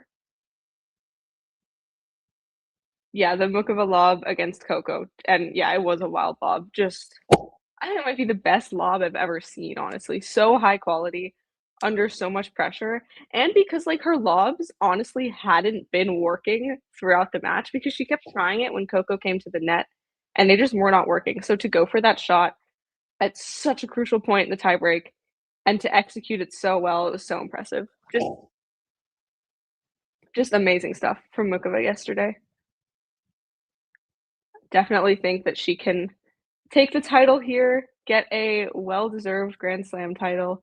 It is insane, like actually insane that before this year, Mukova had one title and it was 250. Like that was, I just, like how is that even possible? And obviously this year, she's reached some new heights. She won, was it Doha or Dubai? I think it was Doha. Yeah, it was Doha because she had the Falcon trophy. So she won Doha, she won Bad Homburg, and now she has a very, very good chance to win Wimbledon. And yeah, I think those predictions, that's around what I'd say. I'd give Noskova a little more of a chance. I'd say maybe like 60-40, but I do think that Mukova is the favorite. And I mean, because I mean Noskova, like she's very good at handling her nerves. I've been very impressed with that this week and in Berlin. But like it's a Grand Slam final. It's a first Grand Slam final. And Mukova has that experience and Noskova doesn't. So I feel like Mukova will come out very quickly. And yeah, I feel like once she has that advantage, she can just carry that confidence through the match. But let's see what happens tomorrow, as we still got a men's final to be decided. The matchup, I mean, needs to be decided today, as Sinner is serving for the second set.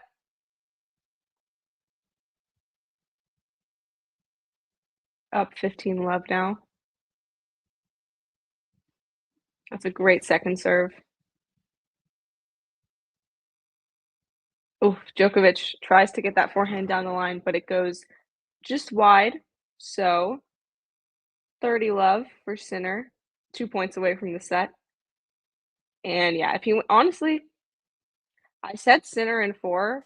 I could see Sinner in 3 at this point because Djokovic just has not convinced me that he can break Sinner's serve.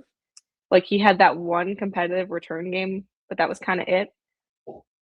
And like if he can manage to get to a tiebreak, like Sinner just won a tiebreak 7 love the other day. So I know Novak is like one of the best tiebreak players of all time, but Jannik Sinner is on his way there. So long rally here.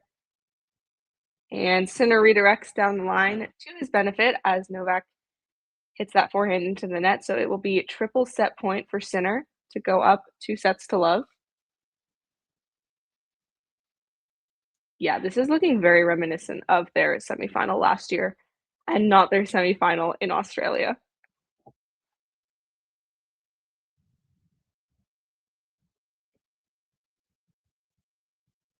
That's a great serve, right in the corner of the box.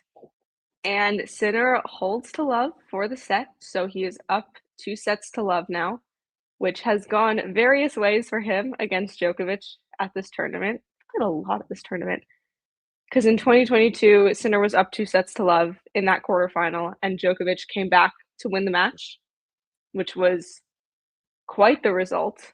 And then he was up 2-0 last year, Sinner was, and closed it out in 3. And they played in the semifinals in 2023, where Djokovic won in straight sets, and that was that was Sinner's interesting path to the semifinals. I remember when that happened because it was such a the draw really fell apart for him, and he just kind of cruised through. And it was his first Slam semifinal, and I just remember people saying like, "Oh, this doesn't mean anything. Like Sinner is not actually going to win a Slam." I saw a lot of that in late 2023, and then the 2024 Australian Open happened, and we all know where it went from there. So yeah, but it is crazy to think about that. Like 3 years ago, people were writing off Sinner making the Wimbledon semifinals as like a fluke, and now he's done it 2 times since, and he's won Wimbledon, and he very well could defend his title.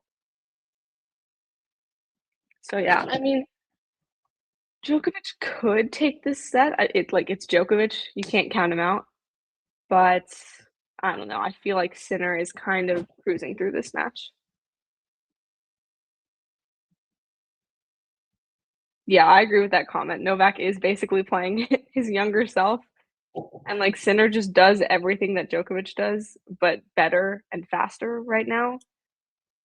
And I think this does go to show how in Australia, how much Novak benefited from the walkovers and the retirements and just not playing that much tennis to get to the semifinals, because he had those fresh legs and he could compete a lot better with Sinner, and now he doesn't, and he's down 2-0. So, but Djokovic will serve to start the third set. He serves to start every set. So the scoreboard pressure has not been in his favor at all. But maybe he will reverse his fortunes here. But that is not a good first point to open the set. It was a good return from Sinner, but certainly not an unreturnable return, and Djokovic just kind of dumped that forehand into the net. And for Sinner, I feel like for Sinner, it's like he just wants to get up an early break here and just completely take control of this match. And it looks like he very well might, as basically the same exact point plays out on the backhand side, with Sinner hitting a good return, one that Djokovic should be able to get back, but Djokovic just hits right into the net. So love 30 now on Djokovic's serve. Sinner has won 7 of the last 10 points. He's just getting to everything, but a good overhead from Djokovic. No typical Djokovic overhead there. Every time he sets up for an overhead, I'm like, oh god, is he gonna miss it? Like, you know it's bad when you have a whole tennis like shot miss named after you. Still pressure on his serve, of course, and he misses that first serve, so it'll be a second serve at 15:30.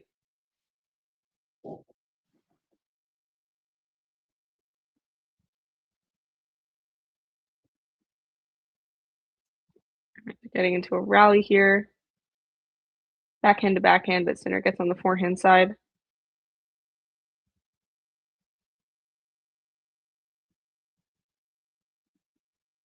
Very high quality rally. And Sinner just pushes Djokovic a little wide with that backhand.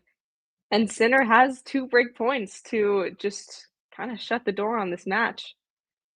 Yeah, I mean, Rachel and I were talking about this earlier, but Sinner's backhand has been so good in this match and in this whole tournament. And like, especially when his forehand hasn't been his very best, like having such a high quality on the backhand side has really helped him out. Sinner 2 of 7 on break points. Djokovic 0 of 0. So that just goes to show, I think, how this match has gone. Like, Djokovic is playing well, staying in it, but he just hasn't really made a dent on Sinner's serve, and that's what's made the difference.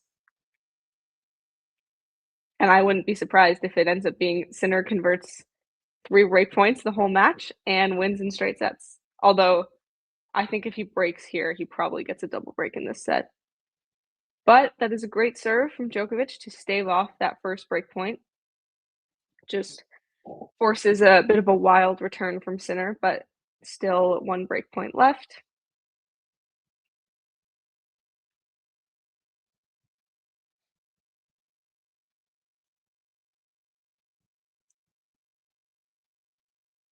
Goes down the tee for that serve. Solid serve +1 there. Sinner was moving back to the middle. Djokovic has done a very good job, like, faking out Sinner as to where he's going. Just changing up, like, his typical patterns, because I feel like you would have thought he'd go forehand cross court there, or, like, forehand more inside in, but he went backhand down the line, and I don't think Sinner was prepared for that. So, yeah, very intelligent from Djokovic, which is no surprise. So Djokovic serving at deuce now to basically stay in this match. I feel like if Sinner breaks here, this is kind of the match. Like, that's it. Another backhand to backhand rally. Sinner goes for the slice. Ooh. Sinner just pummeling Djokovic at the net and runs up to get that volley for an excellent forehand passing shot. He set that up very, very well.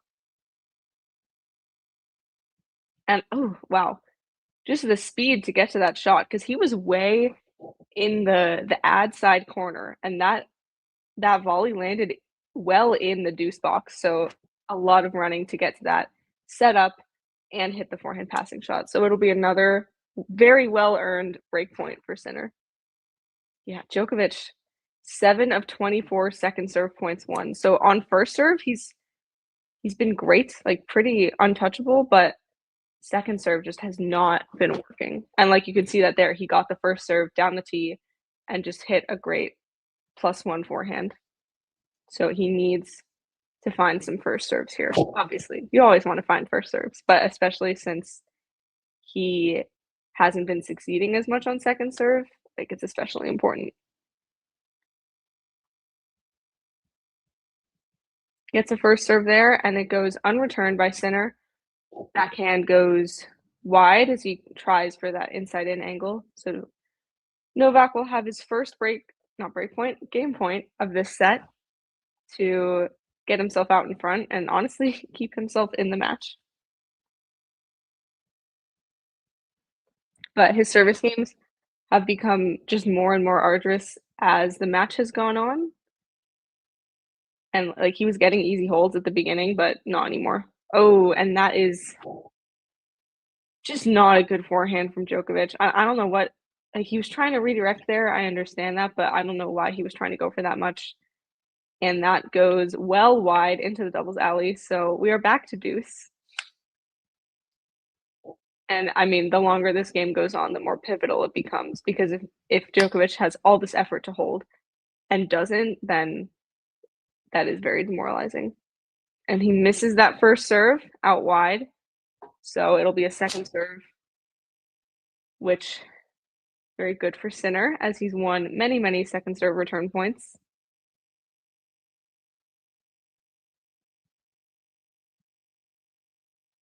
Djokovic trying to run Sinner on the court, but Sinner is getting to everything. And Djokovic, the forehand, or no, was it a forehand or backhand? It was a backhand. It goes long, and Sinner has yet another break point. Let's see if he can convert this one.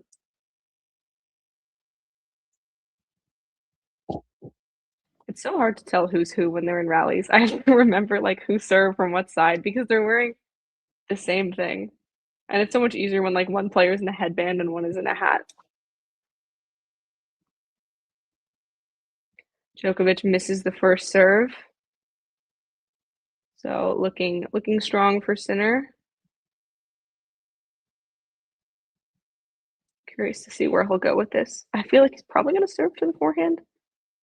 Nope, serves to the backhand And it does not pay off as Novak tries to serve and volley, but Sinner's return is just too strong off the backhand side, and Sinner breaks to go up 1-love in the third set, and I just don't think Djokovic is coming back from this because he hasn't even touched Sinner's serve. Like, he's had, okay, love 30, but then Sinner just comes back and holds, and he hasn't had a break point yet.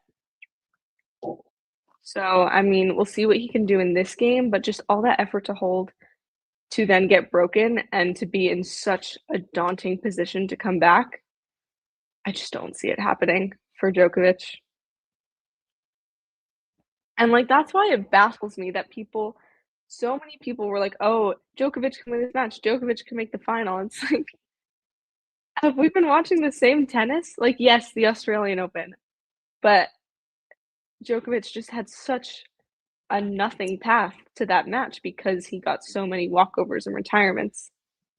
And, like, in tournaments last year where Djokovic and Sinner played in the semifinals here and the French Open, Sinner won so easily. And yeah, Sinner had a disappointing French Open this year. He had a close first round at Wimbledon, but he's number 1 in the world, and he's been so dominant. And I don't know, I just never saw a world where Djokovic won this match. As Sinner goes up 30-love on his serve with a very fast forehand winner. I could see Sinner getting a double break here at some point in the set.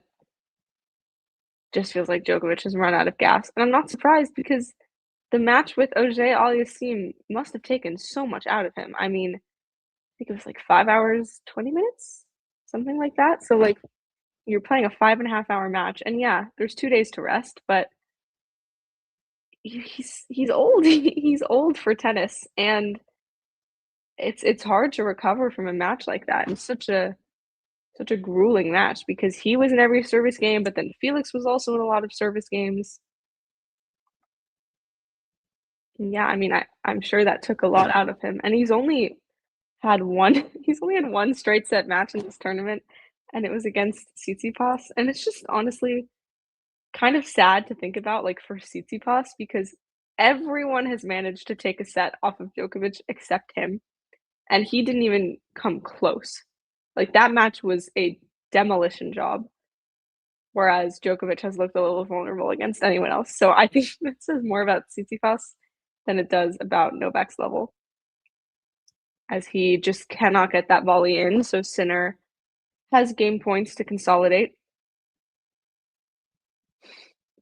His whole team is coordinated as usual. I know he talked in his press conference about that and, like, not wanting to be too superstitious, but they all look really goofy in the exact same outfit. And they're all sitting down in sync. Wait, they look so silly.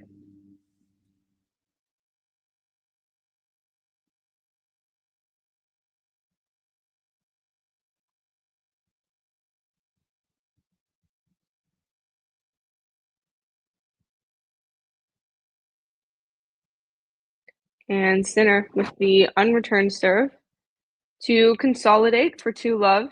And I mean, Djokovic, he tried to go for the return winner there, but just went way, way wide as he tried to hit that forehand cross court. And I think Sinner is going to run away with this. And this is such a crucial game for Djokovic because, okay, 1 break, even with the way this match has gone, like, it's possible to come back from that, but two breaks, and then you have to break Jannik Sinner's serve twice. I mean, heat stroke aside, I just don't think that's going to happen. But that is a good first serve to open the game from Djokovic. Down the tee, gets them returned. I think the serve down the tee has been working a lot better. I don't think the movement is that shocking from Novak, honestly. As he pushes that backhand long. Yeah, I'm not that surprised. Because, like, I watched this exact match happen last year, and I don't think that much has changed, except Sinner improving his serve. So if anything, like, this should be more dominant for Sinner. And Djokovic needed that first serve down the tee, but misses it just wide. It must have been just wide because that looked in to me. Oh, it was a let. It was in. See, this is what happens when I watch tennis with no volume. I have no idea what's going on.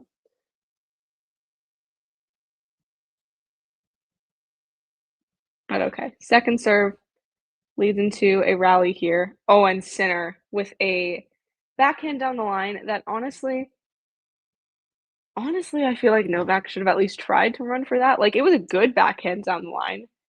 It wasn't a great backhand down the line. And, you know, we were talking about Novak's movement. Like, he seemed very compromised there. Couldn't even run for that. So Djokovic serving with some pressure now, 15-30, and he misses that first serve into the net. So it'll be a second serve return here for Sinner to potentially set up a few more break points.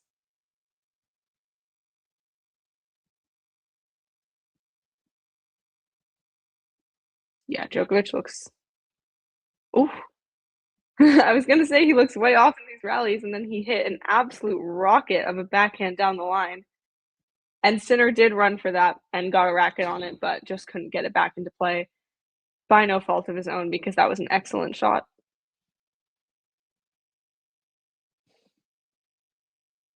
I don't think Novak is getting bageled here, guys. I think that would be a shock. So, of course, watch me jinx that and watch him get bageled, but I just don't think it's going to happen. As he gets another unreturned for 40 love. So, a chance to get himself on the board here. Yeah, I don't know. Because, like, with the Roger match at Wimbledon where he got bageled, like, he wasn't even, like, functioning as a player then, and Novak is still, like, a top 10 player.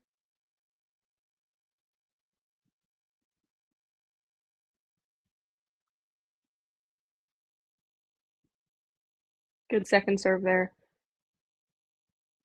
Oh, but an excellent slice down the line from Sinner. Sinner's slice has gotten so much better over the years, and that was just excellent placement because Djokovic got there, but the bounce was so strange that he just couldn't really get a handle on that. So Deuce now lost that chance to get himself on the board and hold serve.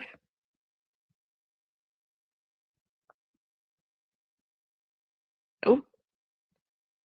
And Sinner has a break point to go up a double break. Maybe I did just jinx him by saying he's not going to get bageled.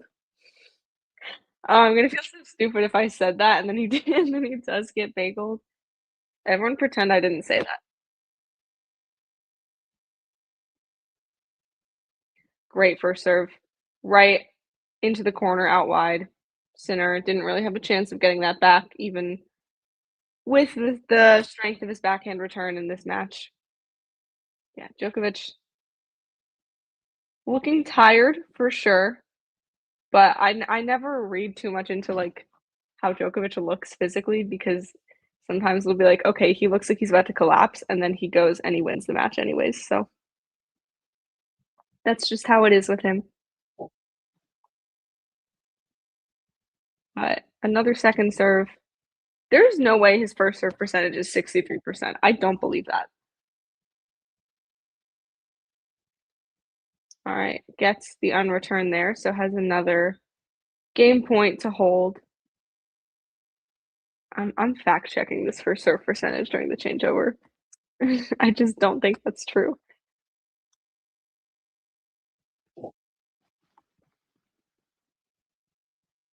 Goes for the first serve out wide, but it will be a let.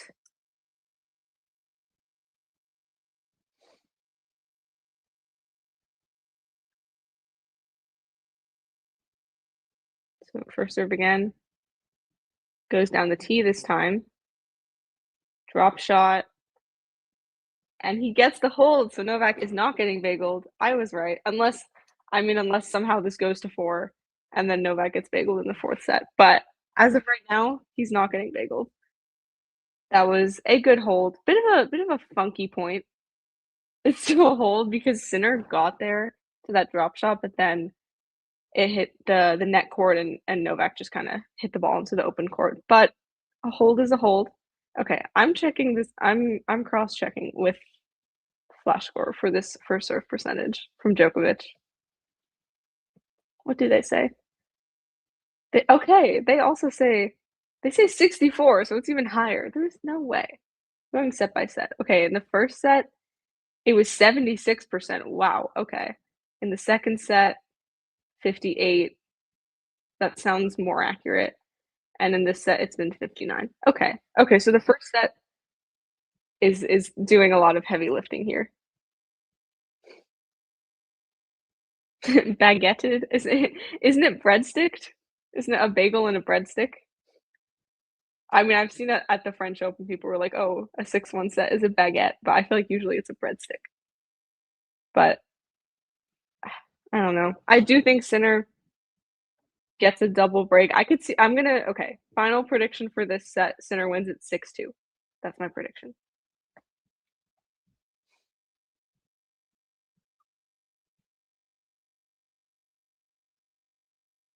And Sinner's first serve percentage, wow, it was really low in this second set, but it's been high in the first, and it's high so far in the third. I mean, he's only played one service game, so I don't know how much stock we put into that, but it was really high in that service game.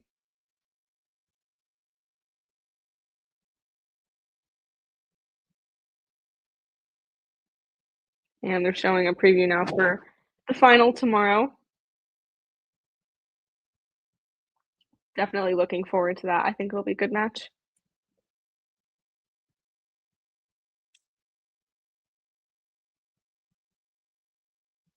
So Sinner serving to stay ahead of break. Misses that backhand into the net. Bit of an uncharacteristic move for him since the backhand has been so strong. Oh yeah, there is Anna Wintour in the royal box. It's so fun. It is nice, like, how the royal box is, because I feel like when there's celebrities at the US Open, they just keep, like, finding them in the crowd and showing them on the screen. Whereas, like, at Wimbledon, it's like they're all in one place. They're all consolidated. That's a great serve from Sinner there to go up 30-15. Guys, I don't think Novak in 5 is happening. I really don't think it's happening. Sorry.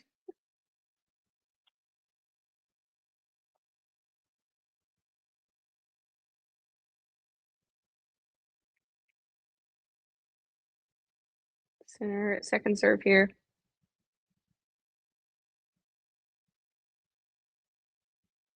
Goes for the body serve. Interesting. Oh, just long on that forehand. That looked in to me, but what do I know what do I know about the electronic line calling? Sometimes there are shots where I'm like, how was that in or how was that out? Especially on clay. But I do think that the French Open needs electronic line calling because why are we wasting so much time pointing at marks and arguing for no good reason? And it's just so much more inconsistent than the electronic line calling. Djokovic did very well to salvage that point, but Sinner too good on the overhead for 40-30.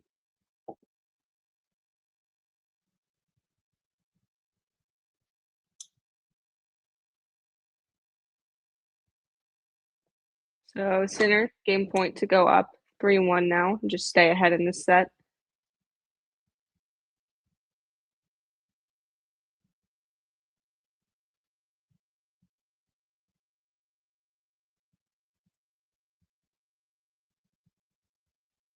Goes for the serve out wide.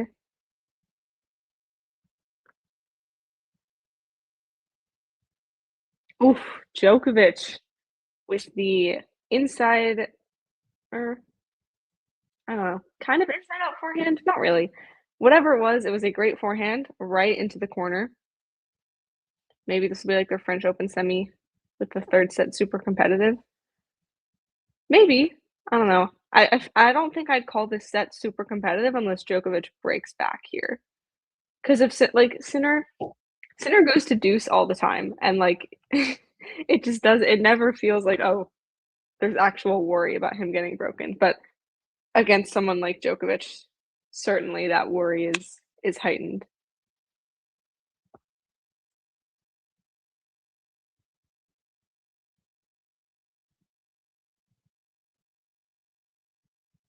Oh, that's a great return from Djokovic, right on the line.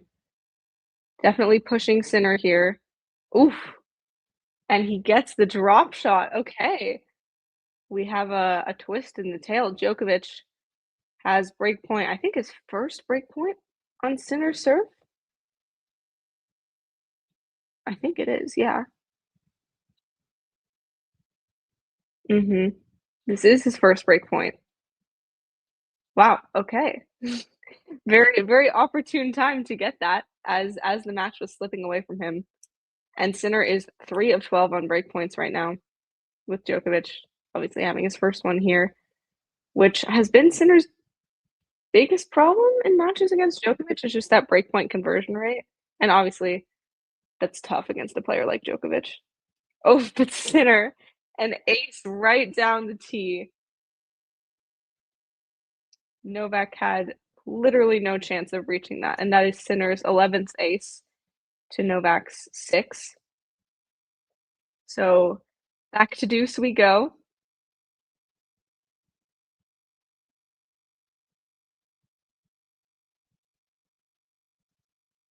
That was such a great serve. He's so cool under pressure, Sinner, and he always has been.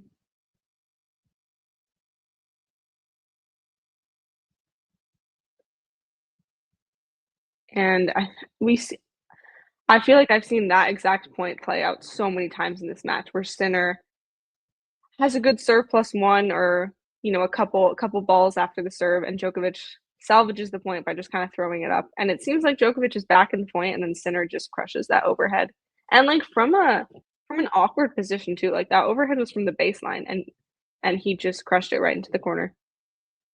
So now it's game point for Sinner. Serves out wide. It is another ace. He can hit it down the tee, he can hit it out wide. So Sinner goes up 3-1, still up a break, and that was just a great hold from him. Facing down break point, doesn't panic at all. Do I prefer Carlos or Sinner's brand of tennis? I mean, like, I'm gonna say Carlos just because he just like has more variety, and I think that's more fun to watch. But like it's not that I'm not impressed with Sinner or I don't enjoy Sinner, but I feel like with both of them, when they're pushed, they're both so fun to watch. Like I love watching them when they're challenged. And I think that's what made this year so frustrating, and like the Masters 1000s, because Sinner was just winning and not really being challenged. Like I remember watching the Sinner Fonseca match in Indian Wells and just like having so much fun with it, because like, oh, he's taking Sinner to tie breaks. Sinner has to save set points. And I just love when players make Sinner or Alcaraz raise their level. And like Medvedev did the same thing in Rome, So I think, yeah, that's where I am with Sinner and Alcaraz. I think they're both very fun to watch when they are challenged. And when they're not challenged, I would certainly pick an Alcaraz match over a Sinner match, because an easy Sinner match is quite boring.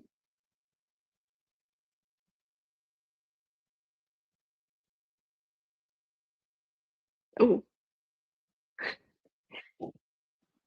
That was an odd point. Not sure what happened there. Novak like hit his ground stroke, just hit the chalk, and then Sinner, honestly, it was impressive how high he got that ball. It took a while before it landed, but did not land on the right side of the net. So Djokovic has opportunities to hold now and to keep himself in the match, because I feel like if he goes down a double break, it's like over. But yeah, an approach forehand gets in that break. And honestly, to me, it still feels over. Like, I still don't think Sinner's getting broken. But, you know, we saw in that last game, Djokovic can get to break point. He has those chances. But if it's a double break, if Sinner gets a double break, then it's like, I mean, at this point, if Sinner gets a double break, because then it'll end up being 5-2, and it's like, oh, he's serving for the match, and then it's really over. But yeah, good hold from Djokovic there, just extending this a little bit.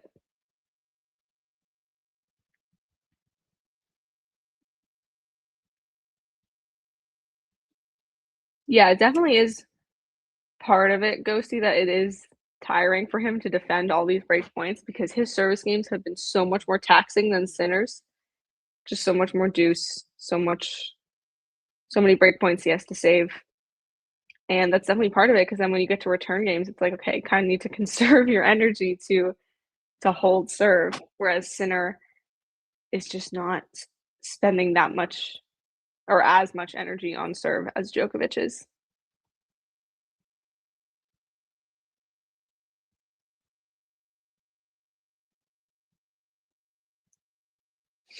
They're showing a graphic now of Djokovic, and it's like 24 major titles, 7 Wimbledon titles, 39 years old, and it's like it's such a strange list because it's like his age is not like a tennis achievement. Like, I know it is an achievement that he's playing at such a high level at his age, but I don't know, the way that was listed the way that was listed was funny. So, Sinner serving once again. Up 3-2. Just looking to stay ahead in this set because if he does that, he will eventually win it. And gets the unreturned second serve. And I did predict this set to end 6-2, so if I want to be right, I do need Sinner to win every game from here on, which could happen.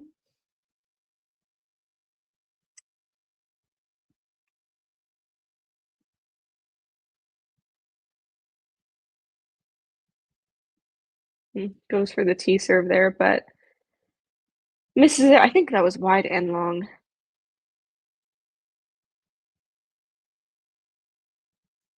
Goes for a body serve on the second serve. So they're getting into a rally. Oh, and Sinner.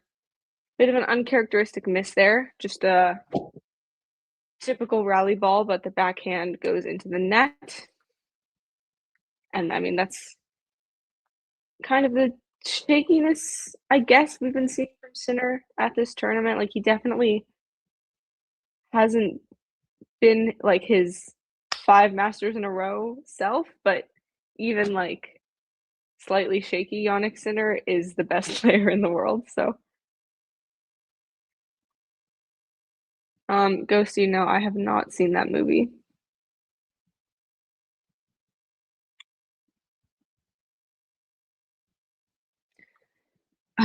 Djokovic just is not getting these second serve returns into play, and that's making a difference because I don't think these Sinner second serve are unreturnable for Djokovic, but he's just going too big. And I think right now he just needs to focus on getting returns into play and not going for return winners.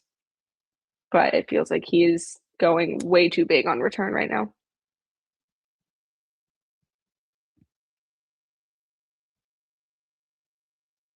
And Sinner gets a first serve. And another odd miss. That was, I mean, I think his hit point on that forehand was just too high. Like, he was definitely going high to low there. And it's the same issue. He's just not getting under these balls. So 30 all. This is a very odd service game because it's just been either Sinner missing pretty standard rally balls or Djokovic missing second serve returns, and that's been every point. Sinner with the ace down the tee. It's been a reliable shot for him. I think this is ace number 13. It is ace number 13. Djokovic still at 6.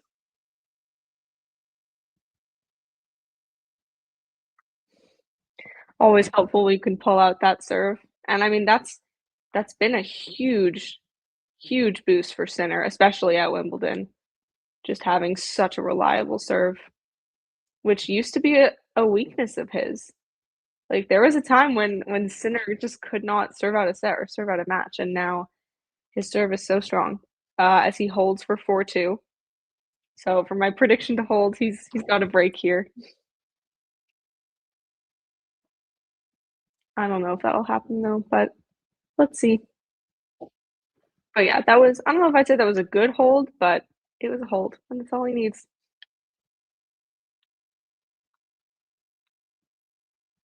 Yeah, so it looks like both Wimbledon men's semifinals will be ending in straight sets, which, you know, a little disappointing. I feel like this is like this and the French Open, I would group them together in like contrast to the Australian Open, because what happened at the Australian Open was all the matches and like the lead up to the semifinals were so one-sided and so bad, and then the semifinals were so epic. Whereas at Wimbledon, we've gotten, and the French Open, we got great matches in the lead up, but then by the end of the tournament, it's been just so with the semifinals. And I mean, we'll see how the final goes. That's a great volley from Djokovic there. Just kind of dies in the grass. Sinner didn't really have a chance to get there. But yeah, and then I do think it's like, okay, we've had these two, I mean, I don't know if I call Wimbledon chaotic, but we had such a chaotic French Open that's like, oh my God, what's going to happen at the US Open? Because the US Open is always the one where the real crazy stuff happens. So now it's like, can it possibly be more crazy than the French Open? I don't think so, but we'll see.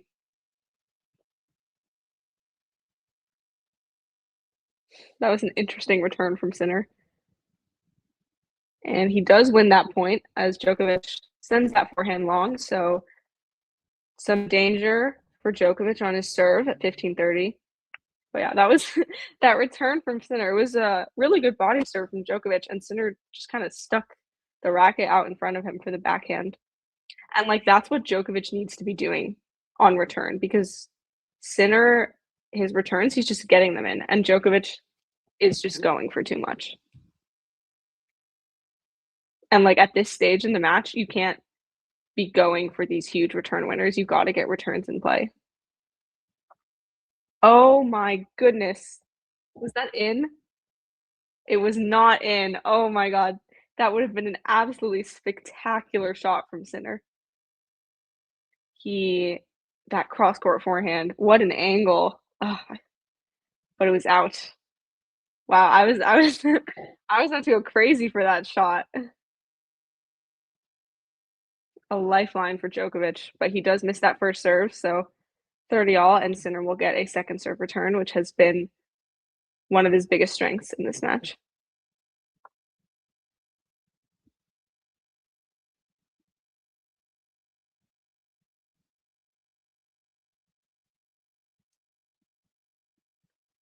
Oh, Djokovic. Wait, oh, it was out. I thought that was in for sure. As you can see, I have no depth perception apparently, but Djokovic tried to do a lob off of Sinner's slice and like didn't even let it bounce, and that lob sailed just long, so it will be a 13th break point for Sinner. And Djokovic with the ace out wide to go to deuce. Very much reminiscent of Sinner saving that break point that he faced with an ace down the tee. Yeah, and I mean, these are both players where breakpoint saves are kind of their specialty. Like, they face a lot of breakpoints and they save a lot of breakpoints. So this does not surprise me. And yeah, another strong serve from Djokovic there for game point to keep it to one break.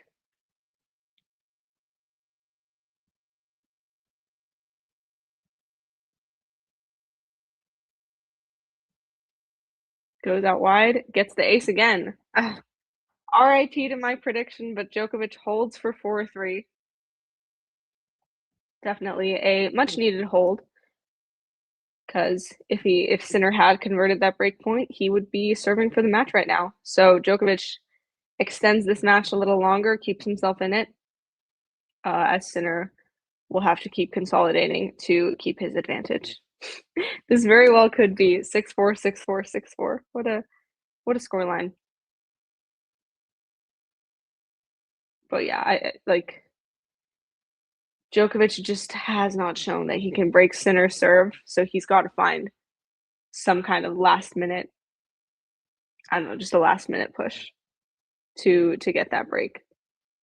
Because right now it doesn't look like he's getting it, especially with how good Sinner's first serve has been. Because when he gets that first serve in, he's what's his percentage of first serve points won? Let's look. Sinner has won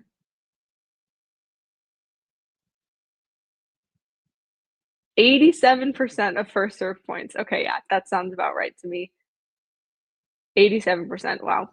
Yeah, his first serve has just been so strong, and Djokovic is not winning that many points on it. And just in contrast, Djokovic has won 76% of first serve points, but the biggest contrast, obviously, is coming on second serve points won. Sinner has won 58% of second serve points, and Djokovic has only won 32% of second serve points. And that is where the difference has been. So Sinner will serve here to go up 5-3 and put himself within one game of the match. And that is an excellent start, showing why he's won 87% of first serve points. Just a absolute rocket down the tee. Djokovic couldn't get it back.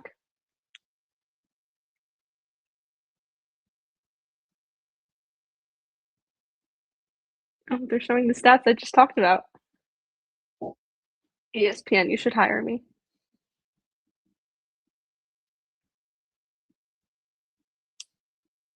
So Sinner misses the first serve there. Gets the second serve. Getting into a rally here. So some hope for Novak, because he's been doing a little better on the rallies, I think.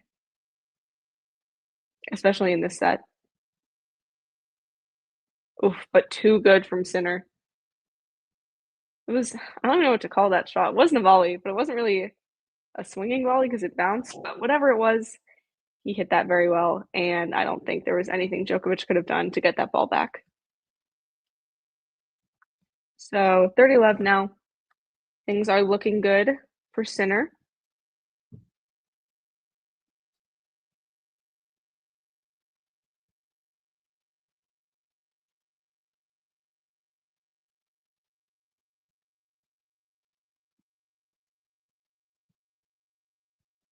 This is the first serve.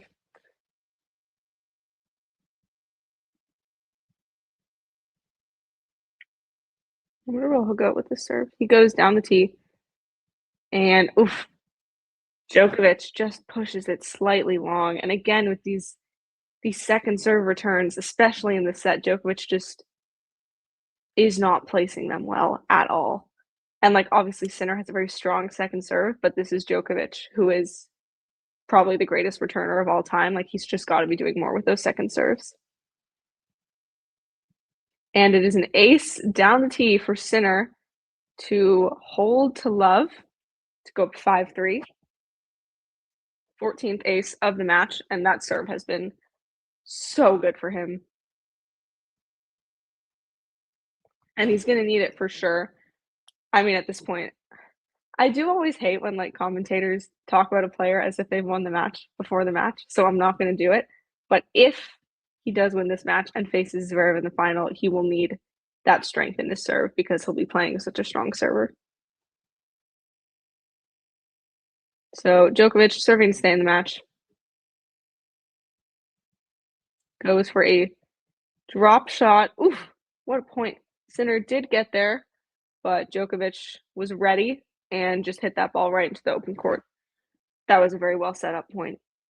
Djokovic, he's setting up points very well on his serve. He's just not really managing to do that on Sinner's serve. Djokovic, in the comments, we have Djokovic looks like second half US men's soccer. And I feel like that's honestly mean to say about Djokovic.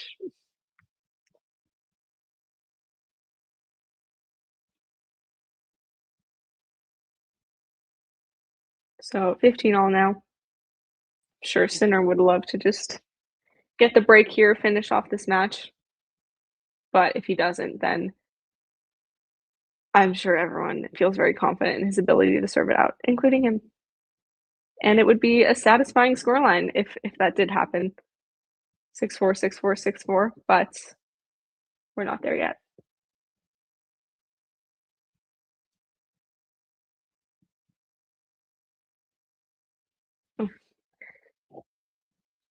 Oh, the first serve percentage from Djokovic. What has the first serve percentage been in this set?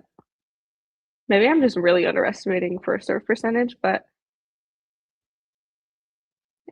and Sinner pushes Djokovic beyond where the camera can see and just hits that ball into the open court. Good point from him to get to 30 all. There's no way Djokovic's first serve percentage is 63% in this set. He's missed so many first serves.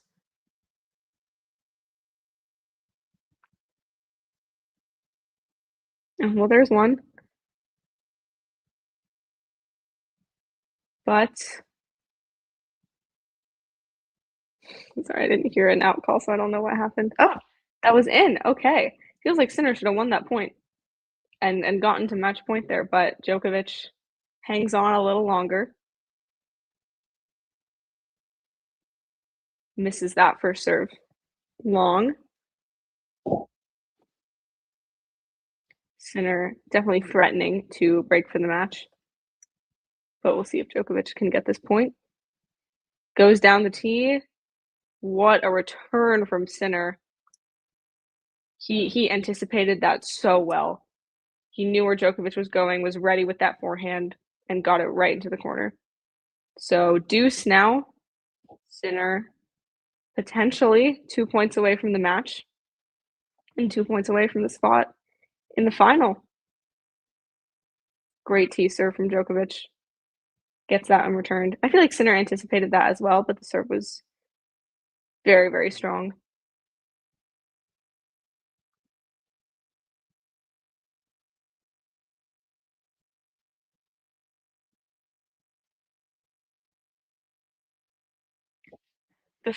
The first serve on the ad side for Djokovic, it's just been hitting the tape.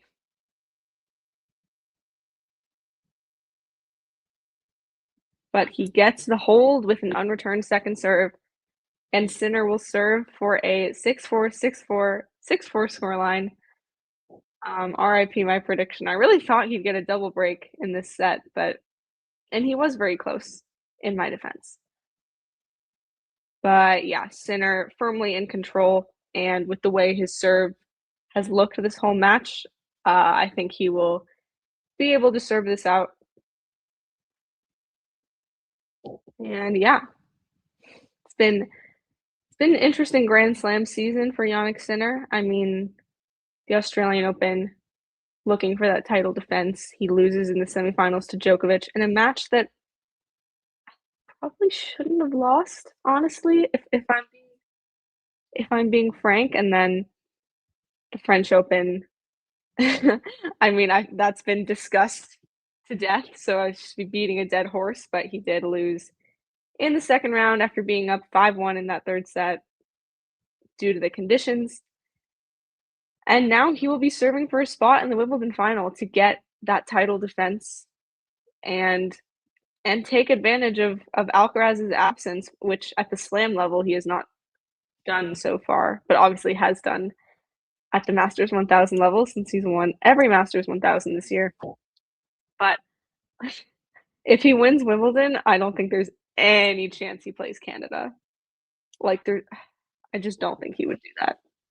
He didn't last year. And Sinner starts the game with an ace down the tee. Very good start. I mean, okay, I guess if he's legitimately trying to win every Masters this year, he'd play Canada, but I don't know. Sinner's always been very smart about his schedule, so I don't think he will. Which is good for the rest of the tour. I'm sure they would all be happy if Sinner withdrew. That's a great serve +1. Just finding his spots. And gets the overhead. Not as unreturnable as some of his other overheads have been, but Djokovic couldn't get it back over the net. So Sinner gets away with that poor placement of the overhead because it kind of went right to Djokovic. So 2 points away from the match, again, as he was in that last game, but on his serve, so he's much more in control. And another ace down the tee to set up triple match point to get to the Wimbledon final for the second year in a row.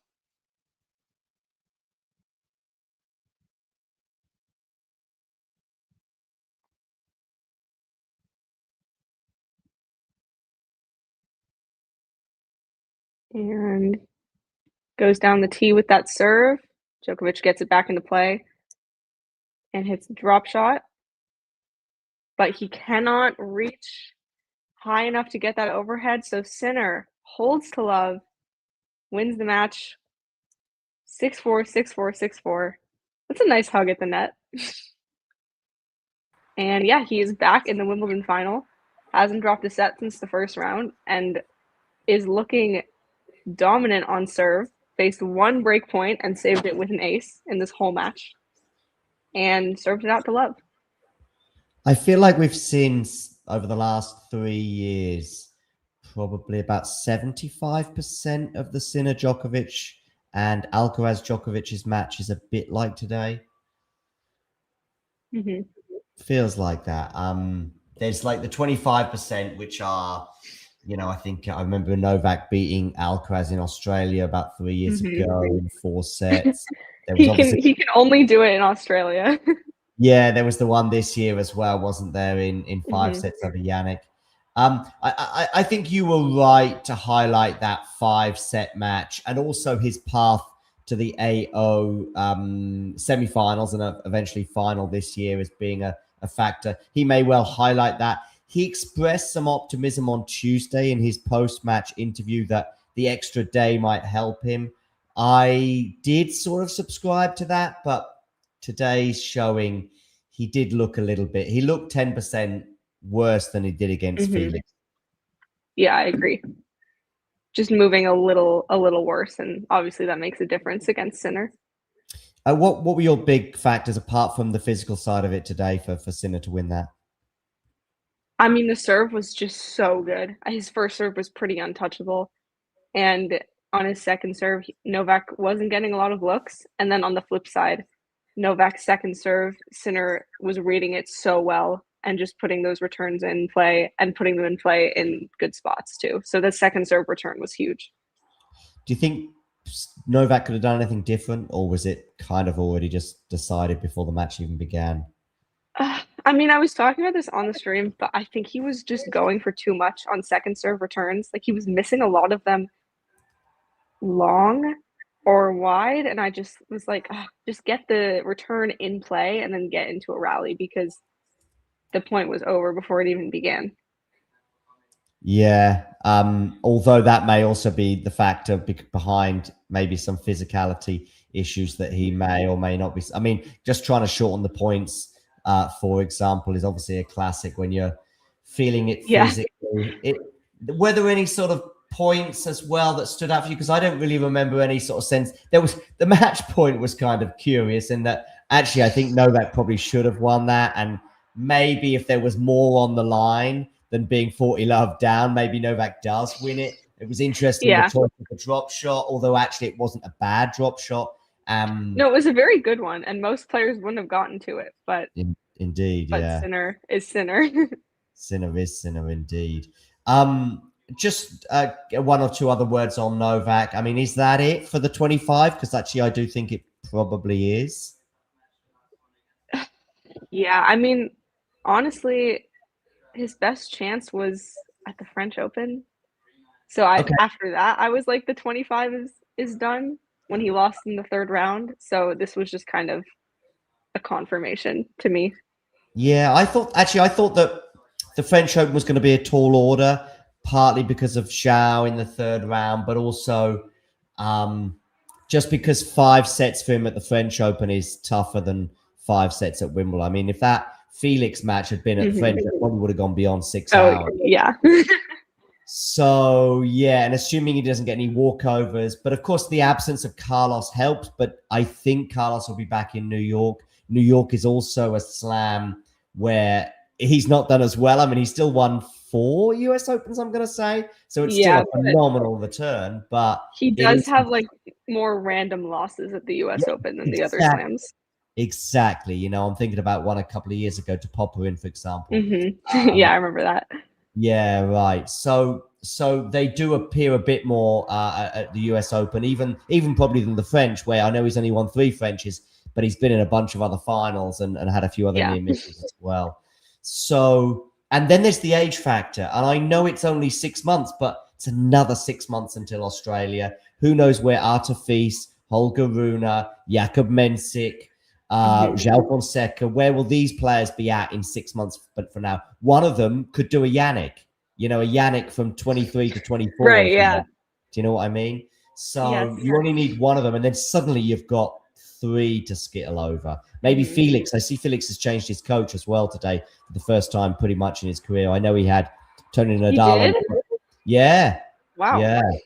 With Frederic Fontang after 10 years. Yeah. And I know there was the Tony Nadal experiment, but that was sort of just an addition to his team for a few months, wasn't it? Rather than changing his coach. So maybe even Felix gets another 2% better and turns the 5-set loss he had this week into a 5-set win.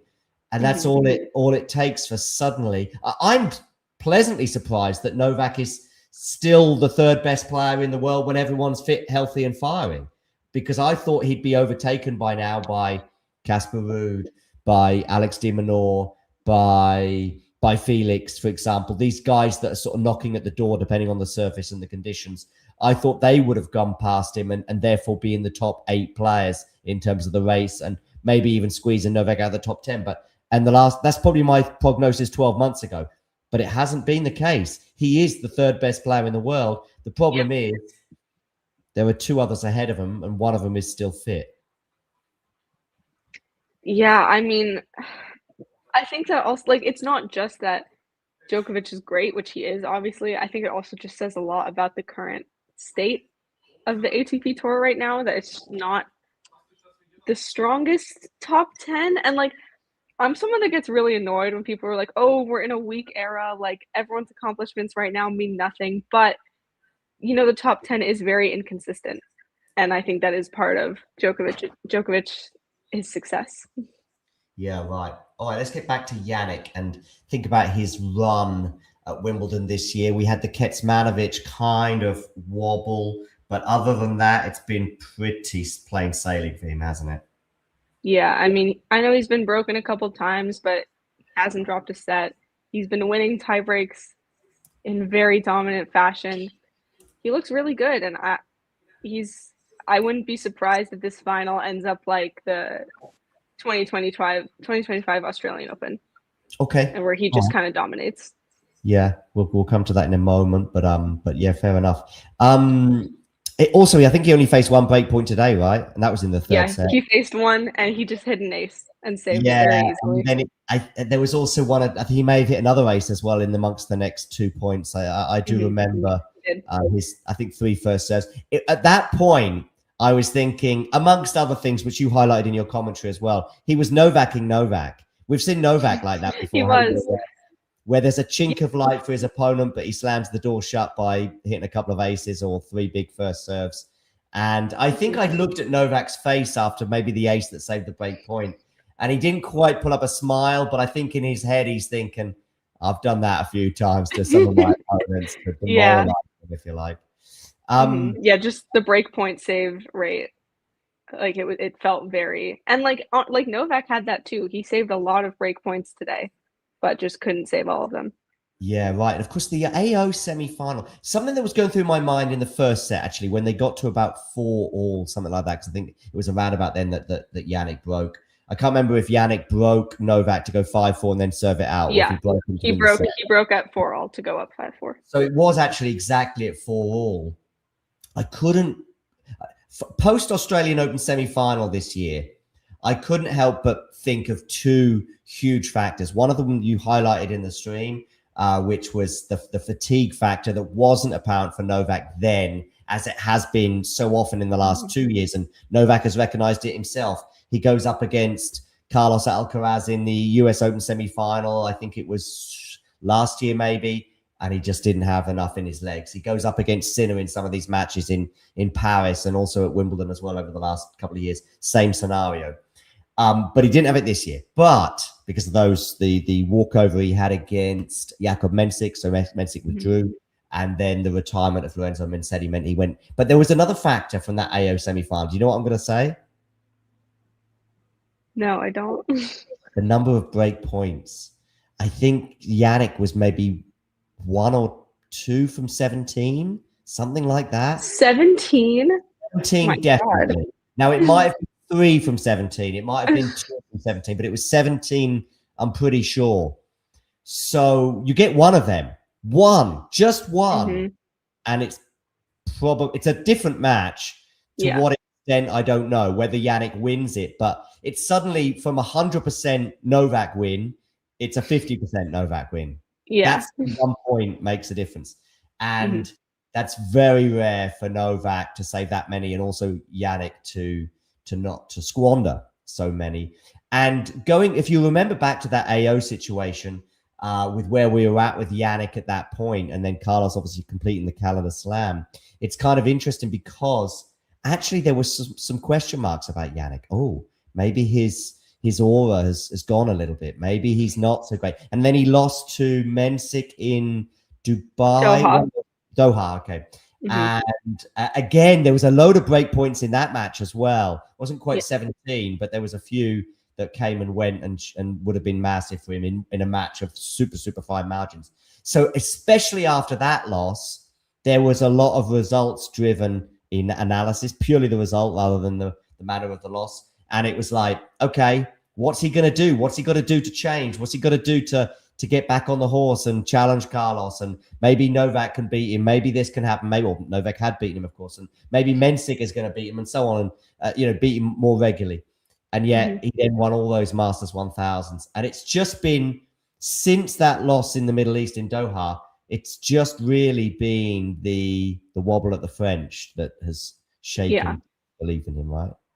Yeah, and I feel like this happens with Sinner and with Alcaraz when they have even just one bad loss, the whole narrative is like, oh, they're done, they've been figured out, and it's like, no, they haven't. They're still the best players in the world, and it's like 2 bad losses is not going to change that. And Sinner, yeah, he's improved his serve. He's definitely worked hard to continue to be at the top, but he went to Indian Wells and he went on that rampage, and he's still Jannik Sinner. He's the same Jannik Sinner that lost in the Australian Open semifinal. He's fine. He's going to be fine. That's just who he is. Wild stat here from Gil about Sinner only being broken 5 times in 6 matches against Djokovic since in the last 2.5 years, and a lot of slam matches in their best of 5s. And I imagine 2 or 3 of those came in the AO semi of this year. I don't remember the exact scoreline, but if there was a Djokovic tiebreak, it might have been as few as 2 breaks of serve. But yeah, that's huge. And Sinner is serving as well as anyone on the tour. He's going to be coming up against a huge server in the final. We'll come to Zverev and his run, but also this upcoming final in a moment. But any final words on Jannik right now? Yeah, I mean, he's been great. Since that opening round, he won that match in 5 sets. And I said after that match, I was like, I think this is good for him. He's re-proven to himself that he can win in 5, but then he just didn't have to. And I think that was good for him to just get that out of the way. And now he's cruised through all these matches in straight sets. Yeah, right. Well, there is one other thing I want to say about Sinner today. And I know Jake highlighted the movement from both players, which may also be attributed to the fatigue we spoke about with Novak, because actually Novak moved beautifully against Felix as though he was 19 rather than 39. But today, Novak came up against a far better defender than Felix, in that I saw the movement from Jannik stretching and getting his racket on balls, but stretching, getting his racket on the ball. And it was just like most pros, or certainly most very good amateurs, but maybe even most pros, on the attack. You know, some pros attack shots were as good as Jannik's stretch defensive shots today in terms of where they were going. There were passing shots sometimes on the stretch. There were deep shots, balls hitting close to the line, and suddenly turning defense into attack. And yeah, again, Novak at his absolute best was doing exactly the same, as little as 3 years ago, and still on occasion in 2026. Yeah, he can still pull it out sometimes. He can. And of course, that's so demoralizing when you're even Novak Djokovic, but whoever you are, so demoralizing when you're hitting a really good aggressive shot and the opponent just keeps getting it back and getting it back with interest. And yeah, and I think Novak got, once again, as we've seen quite a few times, against Jannik in particular, well, I know against Carlos too, you know, just those demoralizing moments that since the beginning of 24 and the semi-final loss that Novak had against Sinner, Novak's level has gone down 2 or 3%. Sinner's, Carlos's level's gone up 2 or 3%. And it's meant that most of the time they meet, plus you throw in a bit of the fatigue factor that we mentioned today, it's meant most of the time we meet, there's a one break of serve difference in each set. And that's exactly what manifests itself today. Any final words on what I've just said? Nope. All right, cool. Let's switch over to Alexander Zverev, who has also looked pretty comfortable en route to the final. He dropped a set against Blocks in the first round, dropped a set against Yuri Lehecka. That was, of course, the match when they came back overnight, and it was 3-all. It was two sets to love in the third, and then Lehecka wins the first 3 games after they came back. But the second set tiebreak was nip and tuck. Sorry, the 4th set tiebreak was nip and tuck, and Zverev got the job done there. It would have been interesting to see if that had have gone 5, but deservedly going through. Then the Taylor Fritz match. Do we think that Fritz was severely compromised by the tendonitis? A little bit, or where do we stand on that?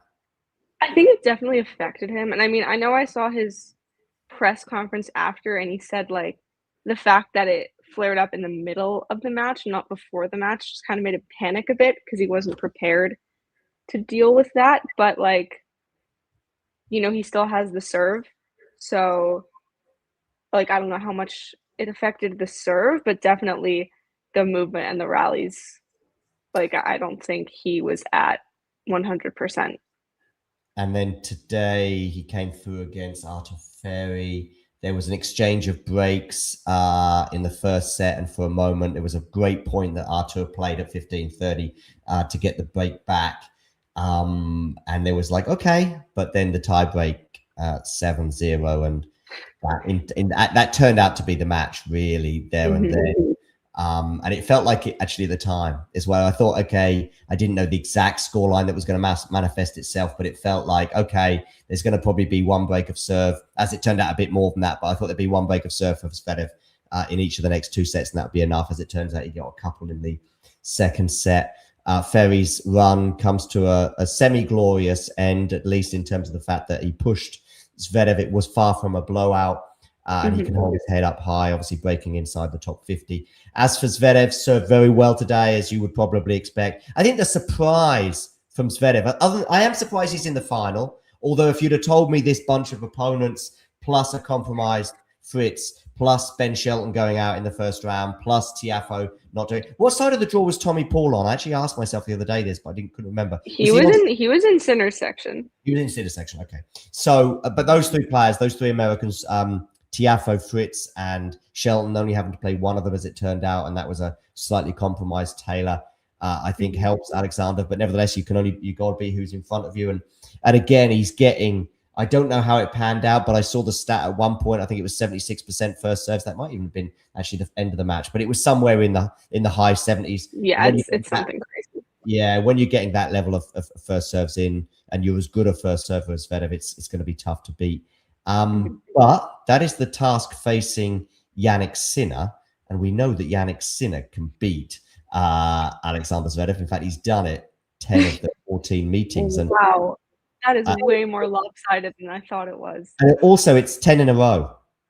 In the first 4 went against Zverev, And then I remember the last one that Zverev had. Me too. That US Open match. Yeah, quite clearly, considering it finished. It was daylight outside, and I'd been doing a watch along with Damien all through the night. So from, I don't know, maybe 2 in the morning until 7 in the morning, something like that. And it was another one of remember these, being up late watching that. Yeah, right. Yeah, it was another one of these sort of post 4-hour losses that Sinner always has. I think he's still yet to win a match that goes beyond 4 hours. But I'm guessing neither of us think Sunday's going beyond 4 hours.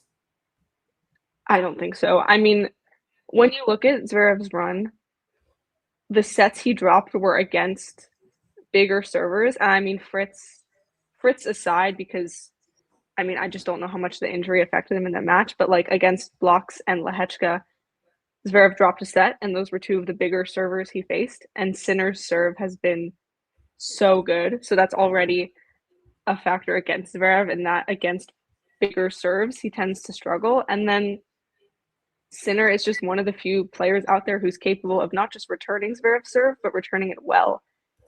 So I think that Sinner can just neutralize what has been Zverev's biggest strength. So yeah, I mean, I think the streak is continuing to 11. And honestly, like, I know Zverev because he won the French Open and because he beat Fritz, like he has confidence, but since that Vienna final, he just has not even come close to even touching Sinner.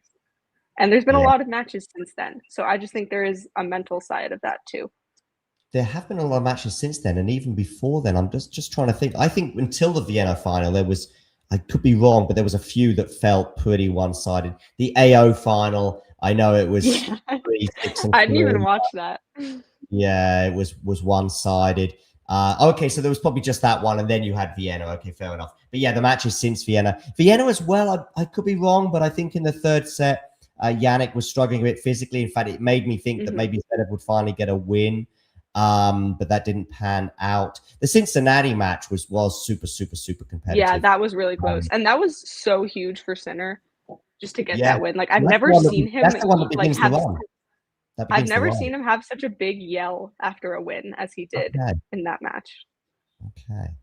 So what do we think could happen? What do we think should happen? What do we think needs to happen on Sunday? Zverev has an absolute unbelievable serving day, getting 80% first serves in, serving bombs, gets to a first set tiebreak. That's something that's going through my mind in terms of maybe seeing a path to victory. Super physical match, but I don't think it's likely to be that physical on a Wimbledon grass. Yeah, I mean, because that's the thing. Like, even if he serves, even if he gets 100% first serves in, and he's serving great, Sinner's still going to get a lot of those serves back. So he's going to make a dent in these service games. And I mean, Sinner's backhand has been excellent, even better than his forehand, which has been a little shaky, and he has the backhand to keep up with Zverev's backhand. And if he can find his best forehand, then obviously he outclasses Zverev on the forehand side too. So yeah, definitely. Yeah. Zverev needs to be perfect, and even then that might not be enough. Right. I think you couldn't sum it up better than that. Zverev needs to be perfect, but even then it's probably, not definitely, enough. Yeah, like, it depends on how Sinner is, obviously, but if he plays the way he did today, I just don't see how Zverev can beat him. Yeah, I think if Sinner plays us like he has done, yes, today was his best performance, as I think we saw Biolo highlight on social media. But it was his best performance, but probably most of his performances in the last 2 years on the grass probably beat Zverev, and there's probably not a single one from Zverev that really makes me think, despite this run, I think a little bit of apart from being surprised by Zverev being in the final, there is one other thing that I highlighted earlier on today, which is actually, it's a bit of a surprise we haven't had a Zverev in the quarters at Wimbledon or the semis at Wimbledon in his career until this run. A lot of people will look at the fact that he's just won the French Open and go, oh, okay, and put two together and go, this is a more relaxed Zverev. Maybe, but I think he just ran into Taylor Fritz. He just picked up a knee injury. You know, he had a couple of shocking losses in previous years that prevented this from happening. I also think if you look at his form across the whole year, really, rather than just the French Open, it was suggesting that this is his best and most, because the problem last year is he got to the Australian Open final and then faded away, which apart from winning in Munich, I think last year, which is why he was so far away from world number 2 that I think I did a joke once saying that I was closer to Zverev in the point than he was to whoever's world number 2 at the time. But now he's going to be world number 2, whatever happens on Sunday. Mm-hmm. So we're back to Sinner Alcaraz semifinals. Yeah. Always possibly. You're right. I mean, it depends. It depends on Alcaraz's health. But fingers crossed, he is ready to go soon, and therefore can play Canada and Cincinnati. Maybe it might only be Cincinnati, but I don't envisage him doing a last-minute one before then. He's welcome to come and play Bonn, though, if he wants to play the Bonn Open at the end of July. That would be cool, but I don't think that'll happen. But so unless he can get his seeding up across, though, I mean, the problem is he won Cincinnati last year. Can't remember what he did in. I think he played Canada last year, but he went out. No, early. he didn't. He didn't. Okay. No one played Canada last year. Right, and I knew he didn't play it in 24 because that was the year of the Olympics. Right. So maybe he can gain some points there and get some points up and overtake Zverev, but then he'd probably have to retain his Cincinnati title as well. But that's a lot of future talk. I'm going to come back to myself and regarding this upcoming match on Sunday. I'm going to give Zverev a set. Are you going to give Zverev a set? I don't know, because I feel like he could take a tiebreak, but just the last, looking at those score lines of the last few matches they've played, I'm like, how can I give Zverev a set on his worst surface? When I look at that Madrid scoreline, I'm like, no, I can't give Zverev a set. So I think Sinner in 3. Yeah, I'd forgotten that Madrid final. Actually, wasn't that long ago, but a lot has happened for both these two players since then. That even by Zverev Sinner standards, that was pretty shocking. The excuses that as Alexander comes up with as well are sometimes a little bit too much. I don't know if he's trying to kid himself, he's trying to kid the audience, but he said how he thought he was actually quite close to him in Australia in that final. Nah, you weren't. In the Australian 25, yeah. And he's often attributed the losses down to him rather than Jannik, which is, anyway. I don't know if that's true. Yeah, right. All right, listen, Amanda, big thanks for today. Hopefully we'll have you on again soon. And great sterling work both today, but also throughout this tournament. I'm pretty sure we've got Matthew on the women's final tomorrow. But if you are available during that final, I might. Are you available tomorrow during the women's final at all? Yeah, I was just planning to watch it. So. All right. Well, I'll send you a WhatsApp later and we'll talk about something because I might get you on post match for a sort of 20 minutes review of the final and one or two other things. All right. So cool. Thanks, Amanda. Yeah, of course. And to everybody else, you know the drill. If you enjoyed this video, make sure you hit that like button. Don't forget to subscribe and click that notification bell so you don't miss out on all things tennis.